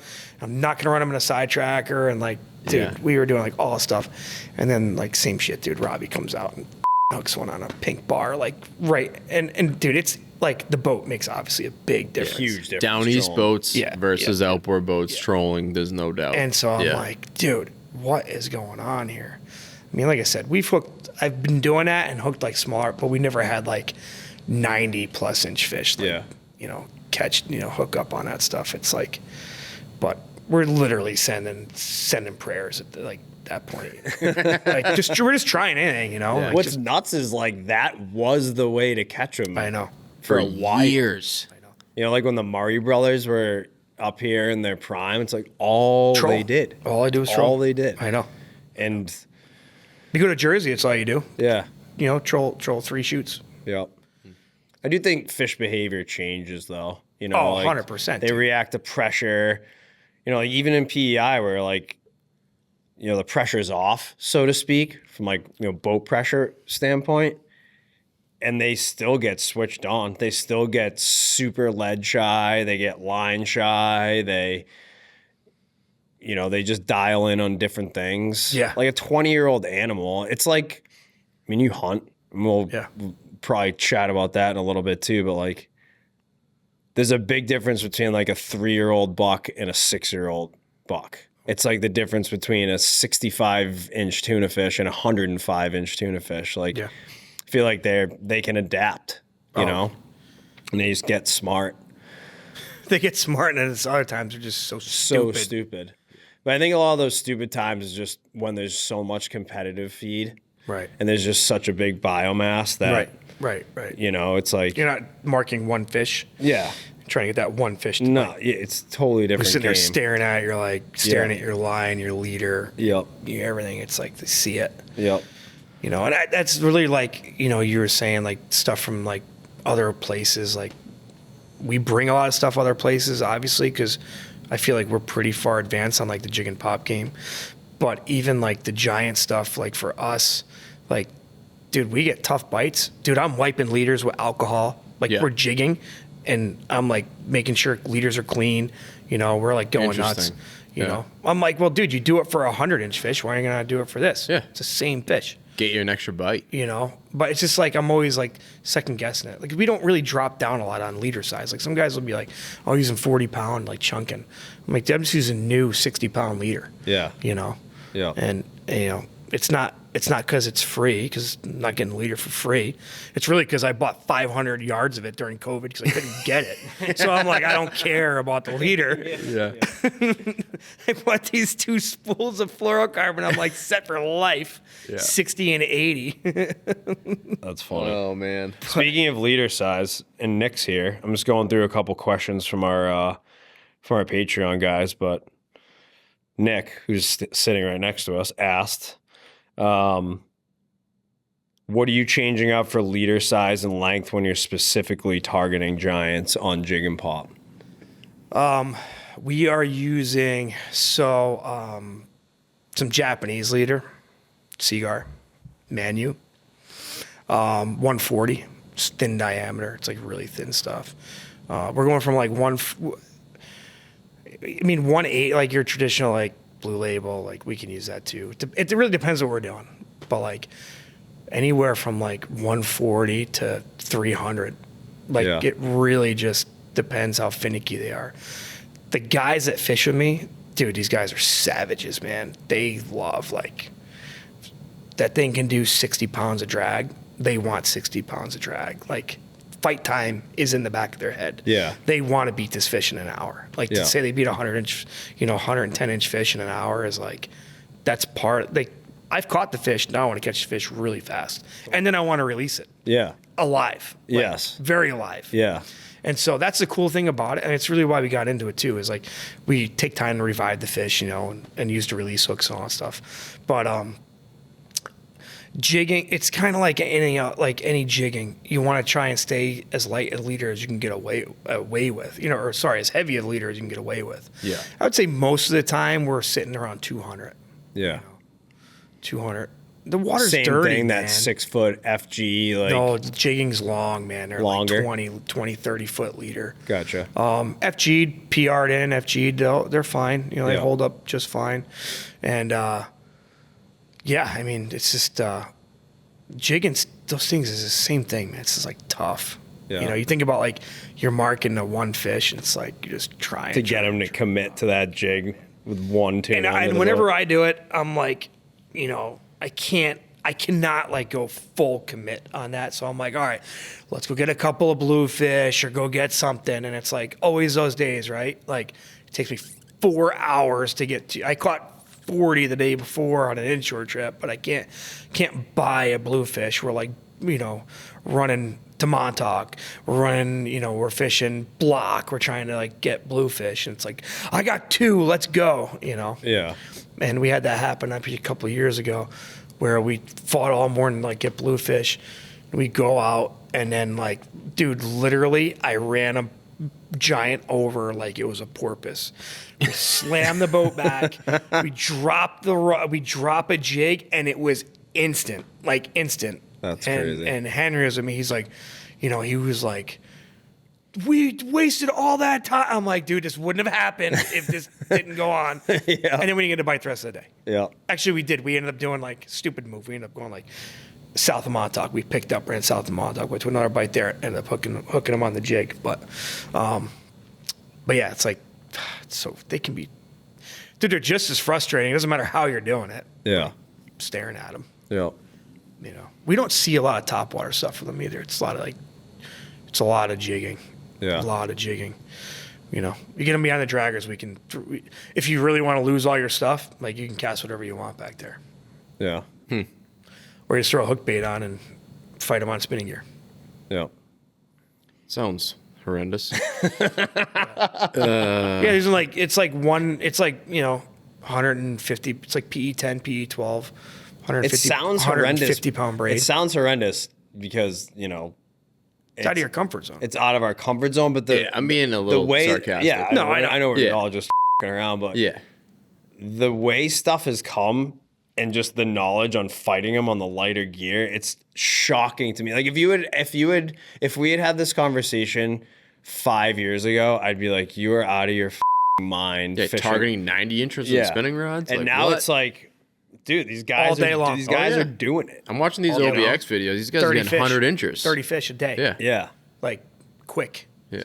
And they're just locking honestly, their drags. Those dudes that do it like that, like they are that like even the guys, like I said, they come with me, they are that good. Like they will literally beat it faster than a 130 in a rod holder. Like they are, because the boat can back down on it. We can really get like super engaged on the fish and like really get after it, Yeah.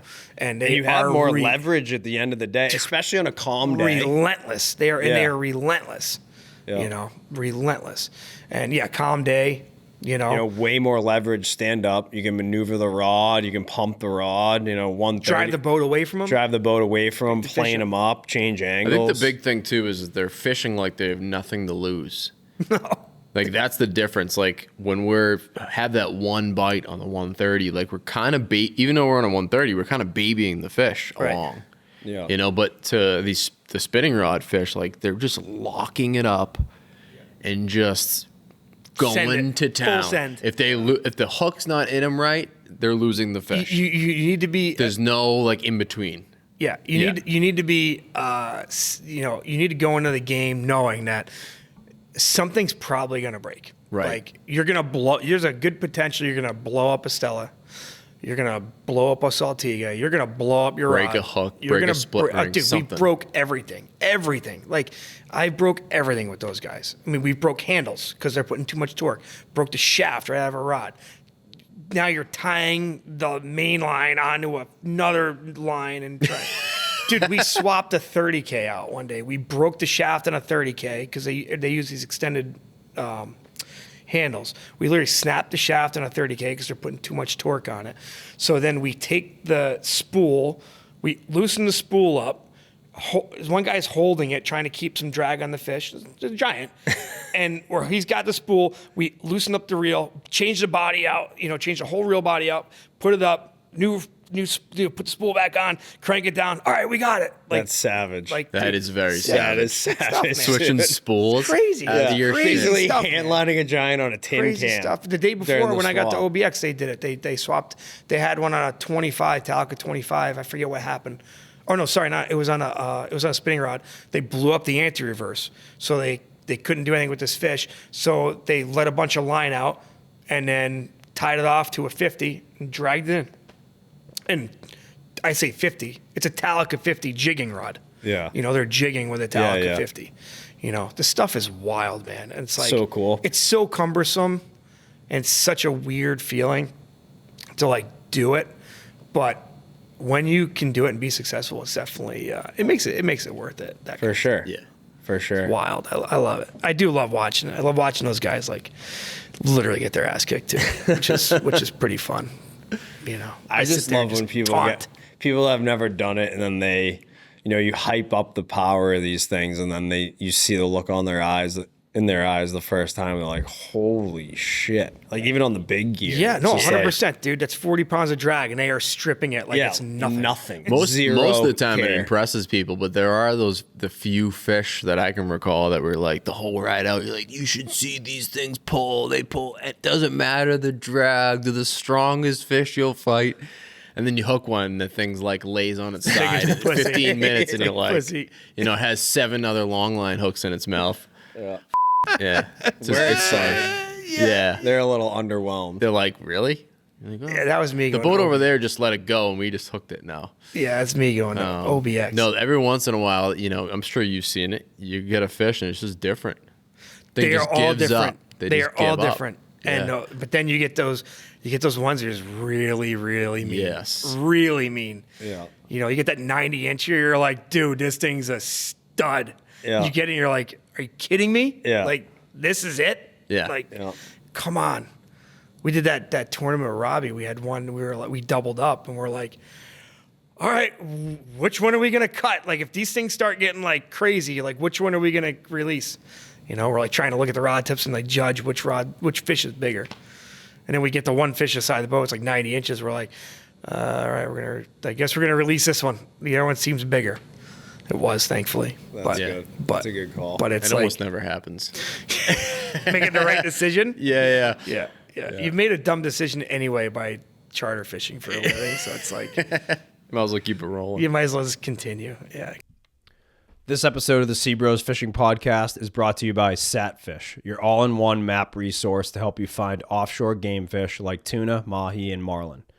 Satfish combines high-definition sea surface temperature and chlorophyll charts, currents, satellite altimetry, and bathymetry to give you a full picture of the fishing grounds and make it easy to find the best areas to fish. They have a daily cloud-free sea surface temperature map for full coverage, even when it's overcast. You know that one lucky captain who always seems to catch fish even on the toughest days?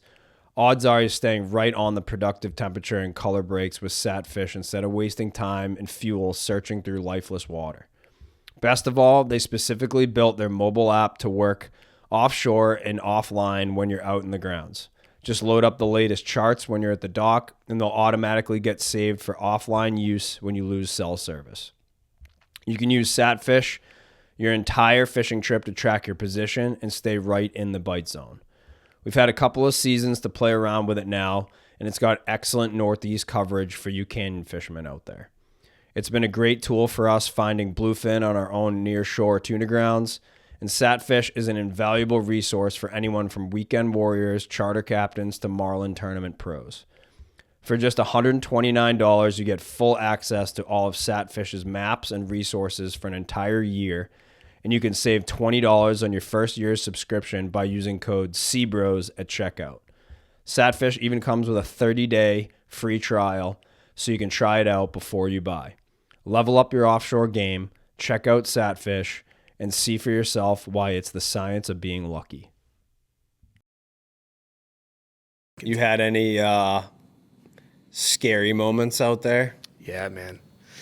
I said it today in my seminar. I actually showed a water spout that we had at West Atlantis this year. It was supposed to be like Grease Calm Day. It was like 5 feet at 7 seconds, like quick. But one night we chased a big eye bite. This is going back a while ago. It's not if, it's when. And so I always tell people, like, it's going to happen. We chase this big eye bite in the dip and leave at like 10 o'clock in pure garbage. Like, I don't know, it was probably 4 feet at 4 seconds, just pound our way out, like the whole way. And so, like, everybody's sleeping, whatever. We get out there, we get out to the edge, and we slow down, so we're setting up. And the whole ride, I'm like, something doesn't seem right. Like, something's wrong. Like, I don't know, something's whatever. Boat feels like weird. Something's weird. Like, I'm losing power. And I'd blown an engine the year before. And so I'm like, something's wrong. Kind of feels like maybe I got an engine issue, but it wasn't running like I had an engine issue. So we slow down. We go start set up in a spread. Buddy goes downstairs, go to the head. He comes up. He's like, dude, there's 3 inches of water on the floor. I'm like, when 3 inches of water on my floor, it means my whole bilge is full. So, like, I open it up, we look, and I'm like, so I'm like looking at my pumps, nothing's running. So I'm like, all right, something's going on here, like something's wrong. And we're 100 miles, we're 110 statute miles from shore. Like, yeah. Dude, what are we gonna do here? Middle of the night, you know, at this point it's like 2 a.m. Big eye bite. Blows, by the way. So it's like, all right, so what are we doing? End up taking, quick decision, disconnecting my freshwater pump, like from my house freshwater, and start pumping the water out through that. So we get the boat empty, and I'm like trying to figure out what's going on. And turns out the boat had one main ground wired for all 3 bilge pumps in it, and the ground was bad. But we ended up turning it back and just going in and like not dealing, just make sure we get no water. But all that slop, all the shit we were taking over, it's lucky. Like, dude, let me tell you, you figure stuff out real fast out there that far offshore. Yep. You know, I mean, now I have like a good trash pump, like no joke trash pump on the boat. Like I'm going to get water out if I can, you know, it's like, dude, it's wild, man. You know, I mean, a lot of guys don't think about it, dude. I got bolt cutters on my boat, hooks in the hand. Like, I've seen 2 people have heart attacks on boats, like just due to stress, you know, not used to it. Yeah. It wasn't my charters, but I've seen it twice. And like, dude, I'm telling you, it's not if, it's when. Yeah. You know, I know you guys have talked about some pretty wild stuff out there too. And it's like, but when you get out that far offshore, you're like, dude, you're on your own, dude. Like 100%. I got like, I won't even mention some of the boats, man, but like I go on the boat, I'm like, you guys got a toolkit? Like I was like, dude, you're lucky if they have a freaking screwdriver. Oh yeah. I'm like, dude, I have a starter, I have injectors, I got coils, I got, you know, I have all this stuff to like, I can fix shit on the water. Like, you know, we lose steering, I can Band-Aid it and get it home, you know? Wiring, like my boat, I rewired it. Everything's redundant. Like I can jump batteries, jump banks, jump this, you know? And so knowing what you got, man, I got tourniquets, dude, my first aid, like dude, we're shark fishing. How many guys go shark fishing and don't even think about getting bit, you know? Yeah. Like, dude, it's just so fast, dude. Those things roll. So fast. They roll and they just grab stuff. How many times have been whacked by a stupid thresher in the head? Yeah. Brian was it you or Dad got whacked in the face?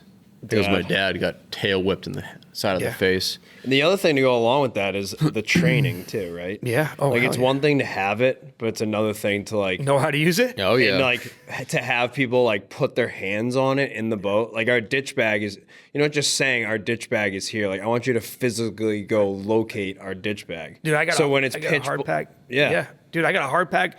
I got my hard pack life raft, and I got another one in my. You know, I got a police life raft in my cabin. I'm like, when you go down on the left-hand side, there's a yellow bag. You'll see it. There's an orange bag with it. That's a ditch bag. Like, grab both, throw them over. The E-perb, like, if you can grab it, toss it over. Yeah. Like, I got a PLB. It's on the ditch bag. Like, there's a portable radio in there. Like, there's all this, like, telling those guys, like, there's all this stuff. Because, dude, what if I go down? Yeah. Like, I know where this shit is. Great. Like, but what about, like, you guys are on your own. Yeah. You know? I mean, that's why, like, you know, we go to we do anything like crazy, like, you know, actually anybody that mates for me, they all have captain's licenses too. Like, dude, we're they need to be able to get you home. Yeah, dude, you never know, working man. with you. Dude, I've cut my hand open, like, with knives, and like, dude, I got combat gauze. Like, there's all kinds of like weird stuff, man. Like, you just never know, man. Yeah. You never know. I'm still working on it. Thank you. Yeah, we're still drinking. We're still drinking. We're good. Yeah, we're good. Thank you. But yeah, no, man, being prepared, because like I said, it's not if, it's when. But dude, that's terrifying. Yep. And I know, and like, but then you like tell people that story, and you're like, dude, I'm not the only one. Like, there's been so many freaking people that shit's happened to, you know. Yep. You know, through hauls. I mean, through haul inspections on people's boats. Like, dude, nobody thinks about this stuff. No.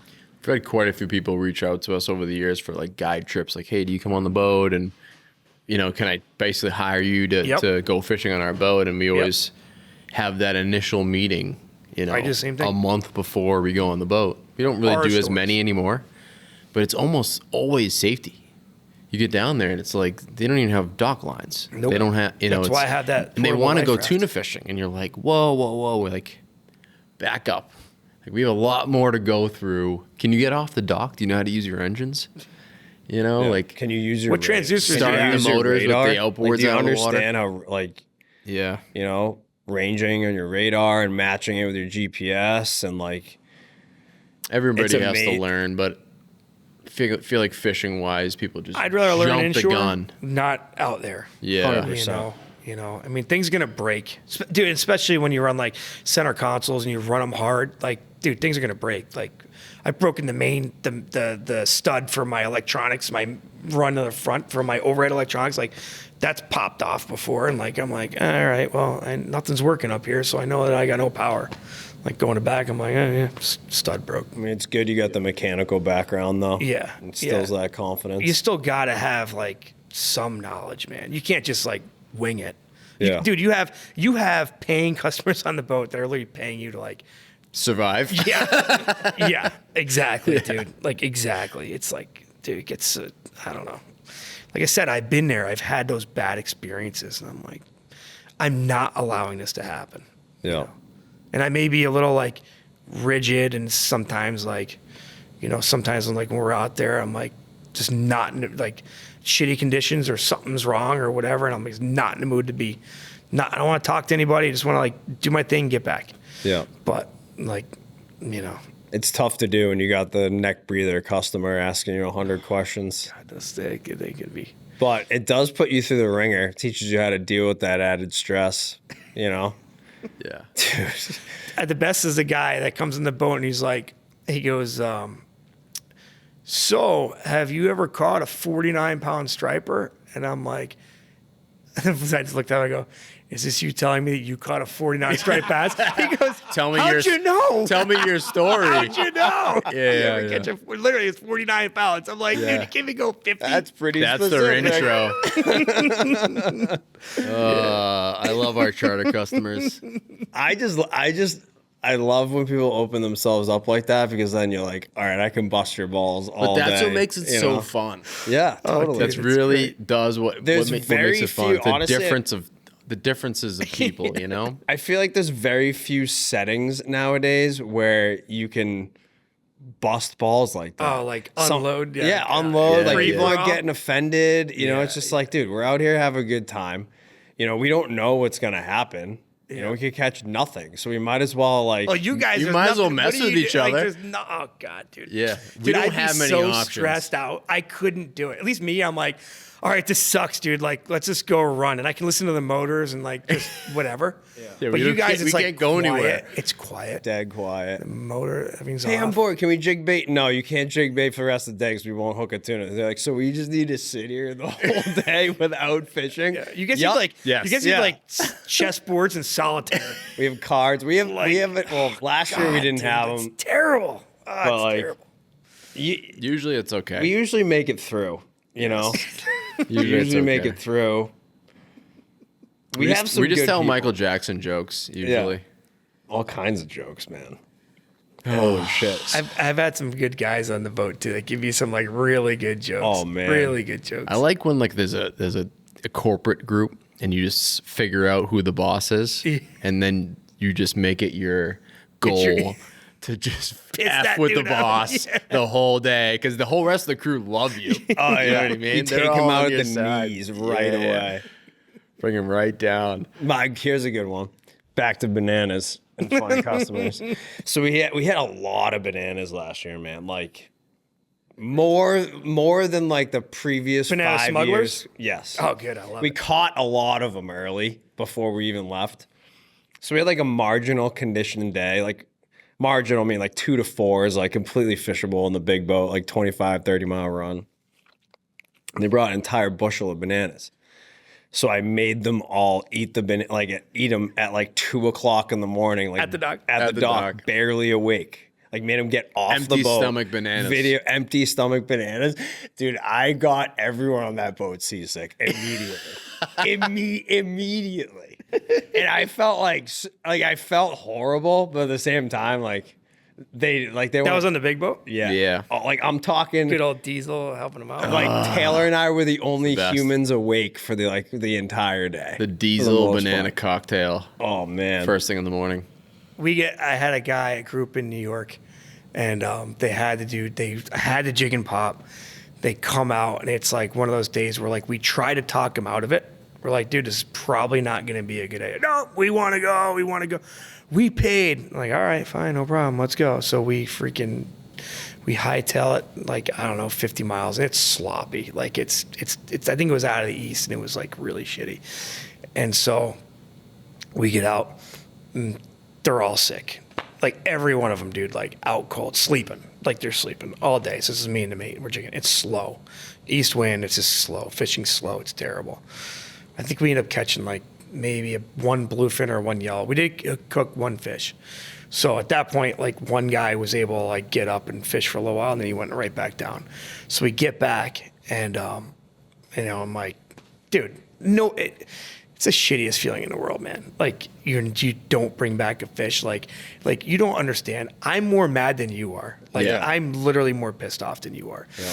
And then come back, and then John rolls in, and they didn't do shit either, and the guy like waits for John and like goes to the house, and he's like, we went out, they jigged all day and we didn't catch anything. And he like complained. And we were like, John's like, what did you want him to do? Like, you guys, because I always gave the option, like, I'll bring 2 trolling rods, dude. You guys don't want to jig. Like, we can troll around. And that was what was going on. There was a troll bite. So the guys were getting him on troll. He was pissed. I'm like, dude, I don't know what to tell you, man. Yeah. Like, you can't please everybody. Dude, sick. Like, it's like my 20 to 25% rule. Like, I'm losing 20 to 25% of you. And I love the guys that, like, power through it. Yeah. Like, power through it. We did this shoot. We did this video. the supplement company first form. My buddy Mike, he brings this guy. This is another guy, Mike, from St. Louis, who'd never stepped on a boat in his life. And, dude, from the time we got on the boat and probably left Watch Hill, they set it up, and it was 2 days before a hurricane. So, dude, it was, like, shittier than shitty. And I'm like, dude, we should reschedule this. Nope, we spent all this money, and they booked me, and I had another boat for a camera boat for them, so we had 2 boats lined up. Like, they're like, nope, we booked everything. Like, we're going. Okay. Well, we'll go. No problem. Dude, Mike got sick from the time we left to the time we got back, and he was so mad, dude. And then they were like, he's like, I told you guys, like, we need a safe word. Like, dude, it's hilarious. We need a safe word. He's like telling the camera crew, like, we need a safe word for when I come. And he's like, just you guys are screwed up. I was going to die out there. Like, dude, you weren't going to die. Like, you're fine. And then they like loaded them with Dramamine. So then they were like, are we going to cancel tomorrow? I'm like, dude, I don't know what to tell you, but like, I'm not canceling tomorrow. Like, we're going to either, you guys can pay and not show up or whatever. Like, sorry, it's kind of the nature of the beast at this point. Yeah. I'm like, I got another boat that's already booked. Like, you booked it. I'm booked. Like, so anyway. It's because you got seasick. They drug him up and they drag him out. Dude, we had like an epic next day. But dude, like seasick, dude, he was so funny, man. Like, I feel so bad. Like, he powered through it, but he was so mad. You know, I mean, for us being 20, 30 miles out, like we've had a few trips we've turned around and come home. Gets nasty. Yeah, but 100 miles. But 100 miles. Like, what are you doing? Dude. What are you doing 100 miles and everybody's seasick? Yeah.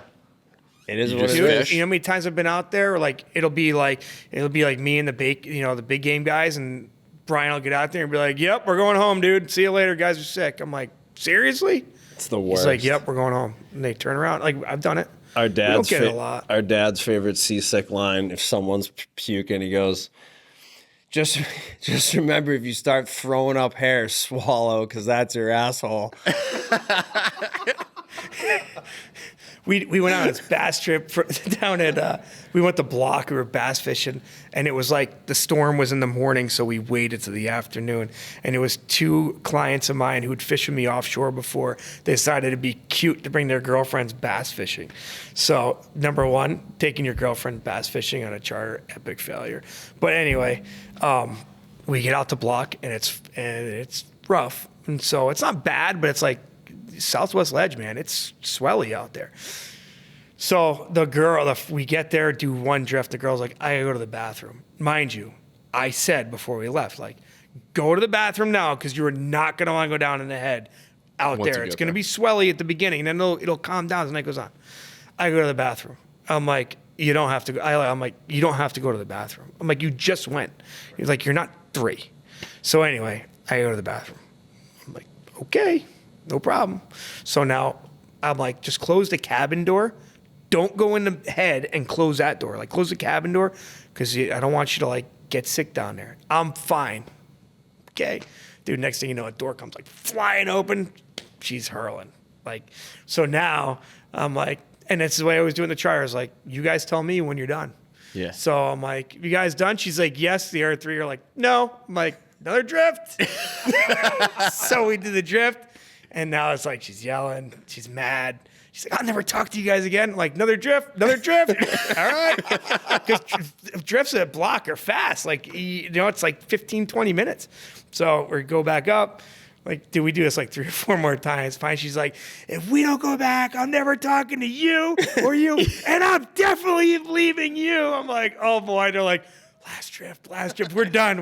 I'm like, you sure? Yeah, we're done. We're done. Oh my God, it's incredible. It was the same trip where the guys were like, you ever catch a shark out here? I'm like, yeah, but dude, you're not gonna see a shark. First bass gets creamed by this mako. Like, it's a pretty cool trip actually, considering all the sharks are getting wild. Sharks are bad there, man. They're getting wild now. They're eating bass. Yeah. You guys got them up there too? It's getting crazy. Yeah. Brown sharks? No, not so much. Poor beagles, lots of makos. More poor beagles last year than we did in the 10 previous years combined. Damn. Damn. Pups. Oh yeah, you guys were shark. You guys Lots were shark of fishing. pups. Oh yeah, we were shacking. We're shacking. Light tackle shacking. The phrase of the year was, how much shack do you want? Like, we tuna fishing today? Yeah, but how much shack do you want? Every response. It's terrible. But it was fun. Like, we caught some makos. We had some great whites and a lot of fun spinning rod sharks. We dumbed the gear down. And it's like, we're anchor fishing most of the time. So, it's like, you get bit off and like pitch out a 16 and like they can have fun on it for a while you're still tuna fishing a bit. You guys get huge threshers up there. Big too. threshers. You get big everything. And close to home. We got some poor beagles that were straight world records. Yeah. I caught one in Crab Ledge this year that was the biggest poor beagle I've ever seen in my life. I don't know what the world record is. I want to say it's around 6. Yeah. High 5s. Yeah. Really? We had a few that were like bigger. Yeah. Like a huge. couple that you're like, what the hell? Like white shark, middle-sized white shark size. And you could see the white, spot on their fin. They're poor beagles. Wow. Backs, backs like this. Yeah, massive. Massive. And they're shaped like tunas when they get that big. They're just so heavy and they're deep, from the back to their belly. Yep. We had one, I think you might have been on the boat, that like missed the bait close to the boat. Yeah, But I remember being I'm so happy we didn't hook that thing. I remember it that. was like 700-pound poor beagle shark. It was huge. It was massive. I remember, dude, they're like blends. This year or last year, we had this monster mako hanging around the tuna schools, and like 60-inch tuna, one bite, boom, gone, half of it. Like, gone. Like you'd see it, you're like, hey, here she is. I love those things though. Like, not a big shark guy. I was as a kid, like grew up when I was real little, like shark scientist. That's all I want to be. Yeah. And then like, they start becoming a nuisance. But makos are one of those animals I just find like mesmerizing. They're so fast. They're fun to so catch, fast. man. Yeah. Like I don't even like. I don't mind. I kind of miss it at some point. Like when I first started, we did a lot of shark charters. And dude, it is like going back to training wheels and starting inshore. That's what everybody did. It's like the perfect entry to big game fishing. Everybody did it, man. Everybody. It's the perfect entry. Yeah. Yeah, we still have shark tournaments and like, shark fish. And I mean, that's literally where you like cut your teeth, Yep. Dealing with harpoons. Learn how to wire big fish. Yeah. Yeah. All of that. Yeah. It was, yeah. Dealing with teeth, man. It's like crazy. Don't let the mako look at you as you're like trying to like. I don't trust those things at all. No, they're Do they like terrifying. line you up from like 50 feet away? Like they're going to pierce through your skull with their snout.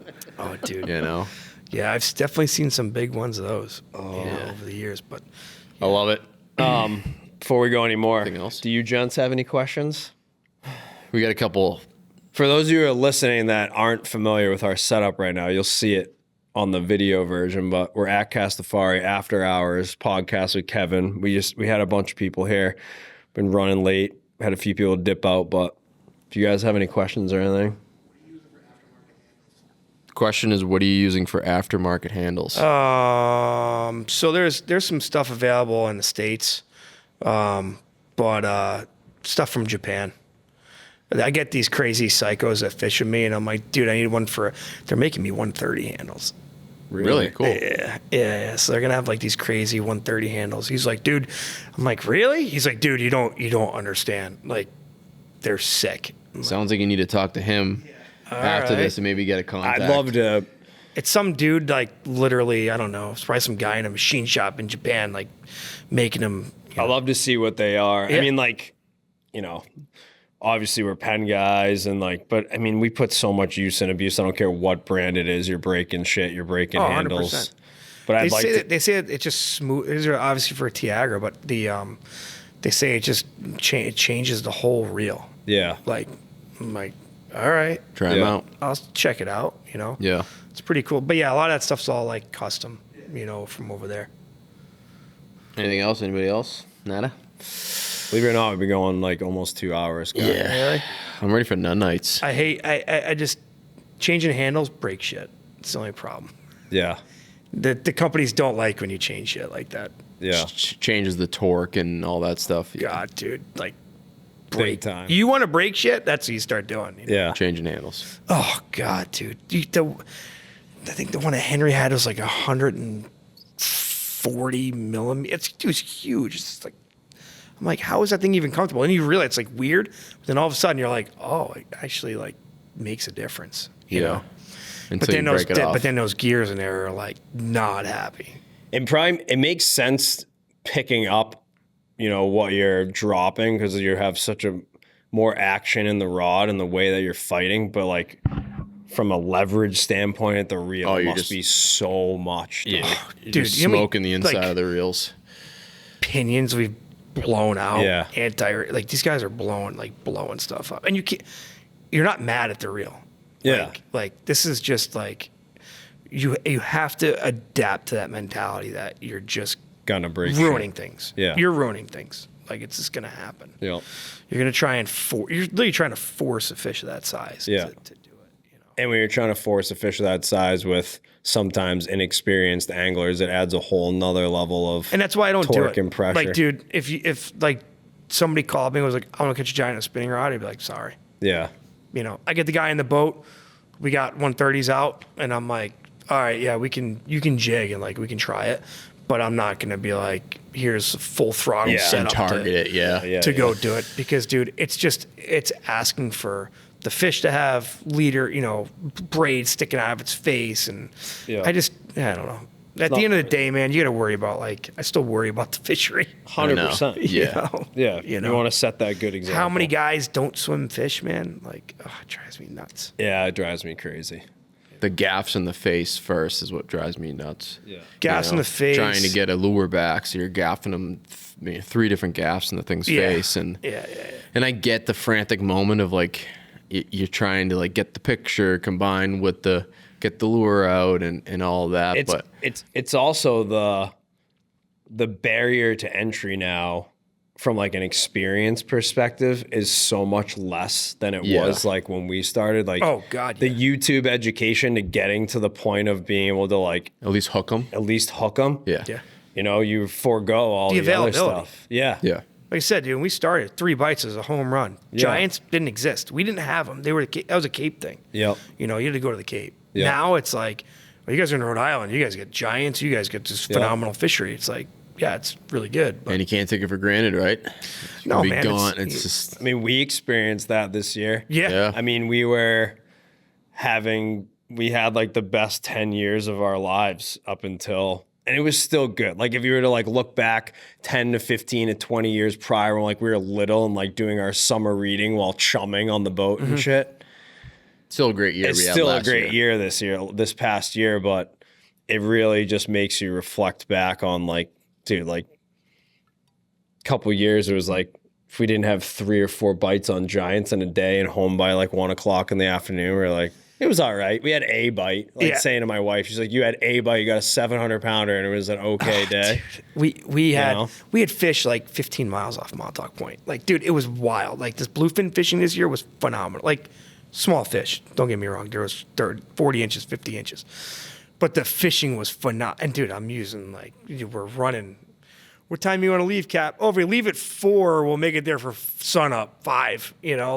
Easy run. So nice. Like could be sloppy as all hell. Like we're still going for it because we don't have to really break even into the Atlantic out of like Long Island Sound, if you want to even say that, Block Island Sound. And dude, in that closure, dude, it just crushed us. It crushed us. Yeah. Crushed Hopefully us. that never happens again. Sounds like it won't. Yeah. But it's just, It sounds I feel like a little it's too good to be true. I was just gonna say that. Yeah, don't you There get that still feeling? needs to be a mechanism of shut off, and not acknowledging what that mechanism is just weird to me. dude. You know? Yeah, right. Like right, it's not right. being counted right. towards the quota, but Dude. like, well, you're just gonna let it ride. And I sat in all those meetings, like I sat in everyone that I could log in and listen. And I talked to Jeff Kneebone all the time and Chris Wiener all the time. And like just hearing their perspective, and like, it's pretty wild, man. Like, It is. I'm like, you don't know who to trust. I know. It's like politics. It is politics. It is politics. It is It really politics, is. yeah. And then like I went from doing a 15 to 20 mile run like every day, maybe 30, to freaking 100, 70. That like, sucks. all right, we're gonna go do Yellowfin, we're gonna go to Lanes, we're gonna go to the canyon, we're gonna go down west to Bacardi. It's like, dude, really? And I'm gonna get my ass kicked both ways. Yeah. Like, I mean, it was cool. I fished the canyon more in 2025 than I ever have. Day trips. But, you know, when you're doing West Atlantis Monday, West Atlantis Tuesday, West Atlantis Wednesday, West Atlantis Thursday, you're like, oh, we're going to take a break, go to the Lanes. All right, cool. Oh, Friday cancels. They don't want to go for yellowfin. They only want to do bluefin. Like, all right, I'll take the cancellation. Like, thank you. Yeah. You know, Yeah, there no, was it's a grind. there was no rest. Yeah. Guys don't want a giant fish. You know, they don't really want to do it. Yeah. So, whatever. Well, dude, this has Sick. been, It's been an fun. absolute Fun, dude. pleasure. I'm We'll have really to do it going again and do some hunting talk. 100%. Yeah. No, dude, I mean, like, we've had passerby conversations and Yeah, like yeah, friends yeah, of friends. It's yeah, just yeah. nice to sit down and just talk about what we're passionate about. Yeah, It's dude. obvious that Oh, you're I love passionate it, man. about it and that you care. Yeah. And it's not surprising, but it's always interesting to hear guys like you. It's like everyone says like the same like top three things, like keeping things simple. Yeah. And, you know, safety is a priority, and all, like people get so caught in like the nitty gritty of the tactics. And I know we talked about tackle and tactics a lot, but like it all starts with those baseline things. Like you want to get to, and I'm not saying like, you know, we're like the almighty and at this like level, but like if you want to like make this passion like a thing for you, it all starts from there. It all starts from that baseline stuff. Yeah. And dude, you got to be, like you guys said before we were talking, like competitive. Yeah. There's competition. Totally. Like you talk to the same guys every day, Right. you know, and it's like We share the tuna money at the end of the year. Yeah. And we're still like, yeah, but I want it. I want it. We pull all the fish together and yeah, split yeah. it. Whatever boat it was caught on doesn't matter. Yeah, Even if you yeah, weren't fishing that day, like Ben still gets a cut, and we're still competitive. But I will say the biggest competition, just like hunting, deer hunting anyways, is with yourself, right? Yeah. Like you're always, definitely- How to do better. how to do Yeah, better. yeah. How Oh, do I God, perfect? yeah. How do I God, master dude. this? Like ultimately, the biggest competition is within. Dude, know? and it's 100% right. You got your, and like for me, like I got, you know, the guys I like talk to Robbie all the time, AJ on Merity, the guys on Big Game, and it's like, you know, I'd say that core group is pretty much like out there every day with us, and it's like, you know, Pete and Brian are like, you know, we're not getting any bites, and it's like, well, dude, we're on fish number 5. Like, yeah. sorry, we're over here. It's like, Just dude, dig it you're in like- a you're- little yeah, bit. You're Oh, like, yeah. you're like, fuck Yeah. yeah. I can think of some Like, days I'm like crushing that sporty. Or like he has a ground fish trip and I got the tuna trip. Oh, that's great when they have inshore trips. It was all right. We got 3. Robbie's talking, and he's like FaceTime. How's it going out there, buddy? Oh yeah. He's so bad. The hard thing is like, you know, the center console inherently gets a lot more bass trips like up through July, and like the big boat starts pivoting in July. Yeah. But like I can still hear them on the radio. Oh, yeah. So like I'm like, you know, fishing Mine It and Collimores and like everything, like our inside big rock honey holes and all that. And I'm like hearing like, I'm like, got Mark 10, oh, I'm on. I'm like, fuck. Like you guys want to run back and grab the tuna gear? How about when you guys get to the boat and like, how do you divide the clients? Let's say you got like a day. You got a day where it's like, all right, you got 2 groups. You know, one of the groups and the other one's like brand new. How do you guys divide that? It's most of it works itself out ahead, like on way the ahead of booking, time. because the little boat takes 4 max offshore, big boat takes 6 max, so it's like already predetermined. Oh, and you guys don't play Usually fantasy? the first call. We'll play matter fantasy what. of like who's on each boat sometimes. Like if, you know. Oh, if it's like a Are double you saying group? like who's Yeah, like running Taylor- the boat? Oh no, yeah, no. Because like with John, like we'll go down there in the morning, and he'd be like, who do you got today? I'd be like, oh, I got Henry and Victor. He'd be like, well, I want Henry and Victor, so why don't you take these guys, and then you can take the new crew. Yes. And then like we've done that before, and it's completely backfired. like one day we did that, and dude, like we had to slow. It was so bad. Like day before was like lights out, sick fishing. We go out in the morning, and it's like, dude, they're like 20-inch little tunas. Like they're all just finning, and then it's like, all right, dude, we're out. Like the guys I got, we want to go catch bigger fish. He's like, all right, fine, whatever. So we leave, and dude, we find this epic feed of like 70 to 90-inch fish, like all over the surface. And I'm like, John, like get over here. And dude, he shows up. Now we've already boated like 3 or 4. We've killed a big one.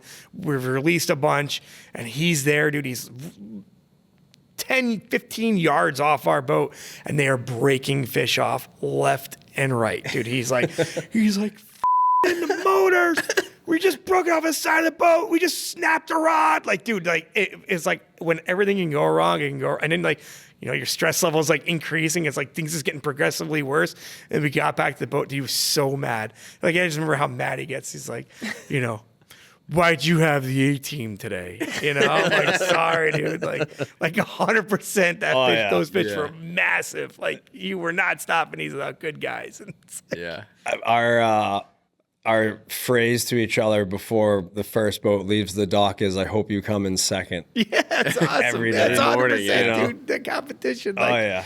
Oh, it's so awesome. But yeah, we used to like try and trade. Like, you want these guys? You want these? What do you got?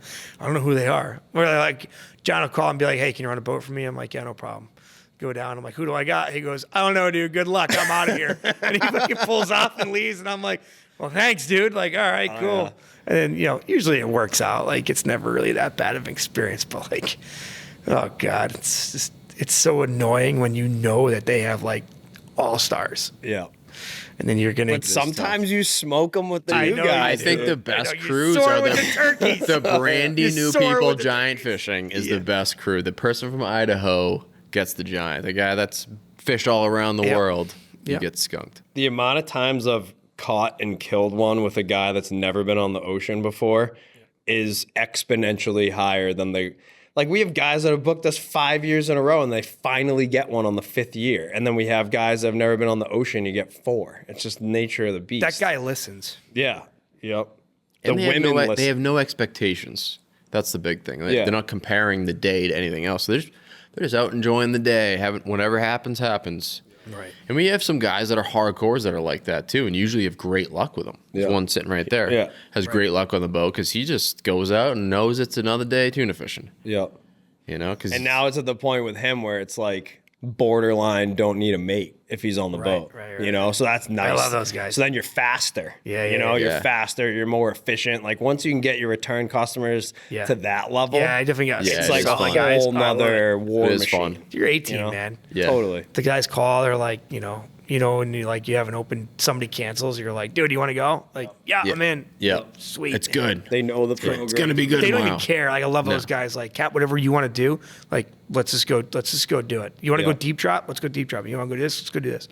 Like, we don't Takes the care. pressure we off. don't care about catching another bluefin. Yeah. I'm like, well, dude, we might go try and find a yellowfin. They're like, yeah, whatever. It's fine. Once we limit out on bass, can we then catch our short tuna? And then after the short tuna, can we get the giant?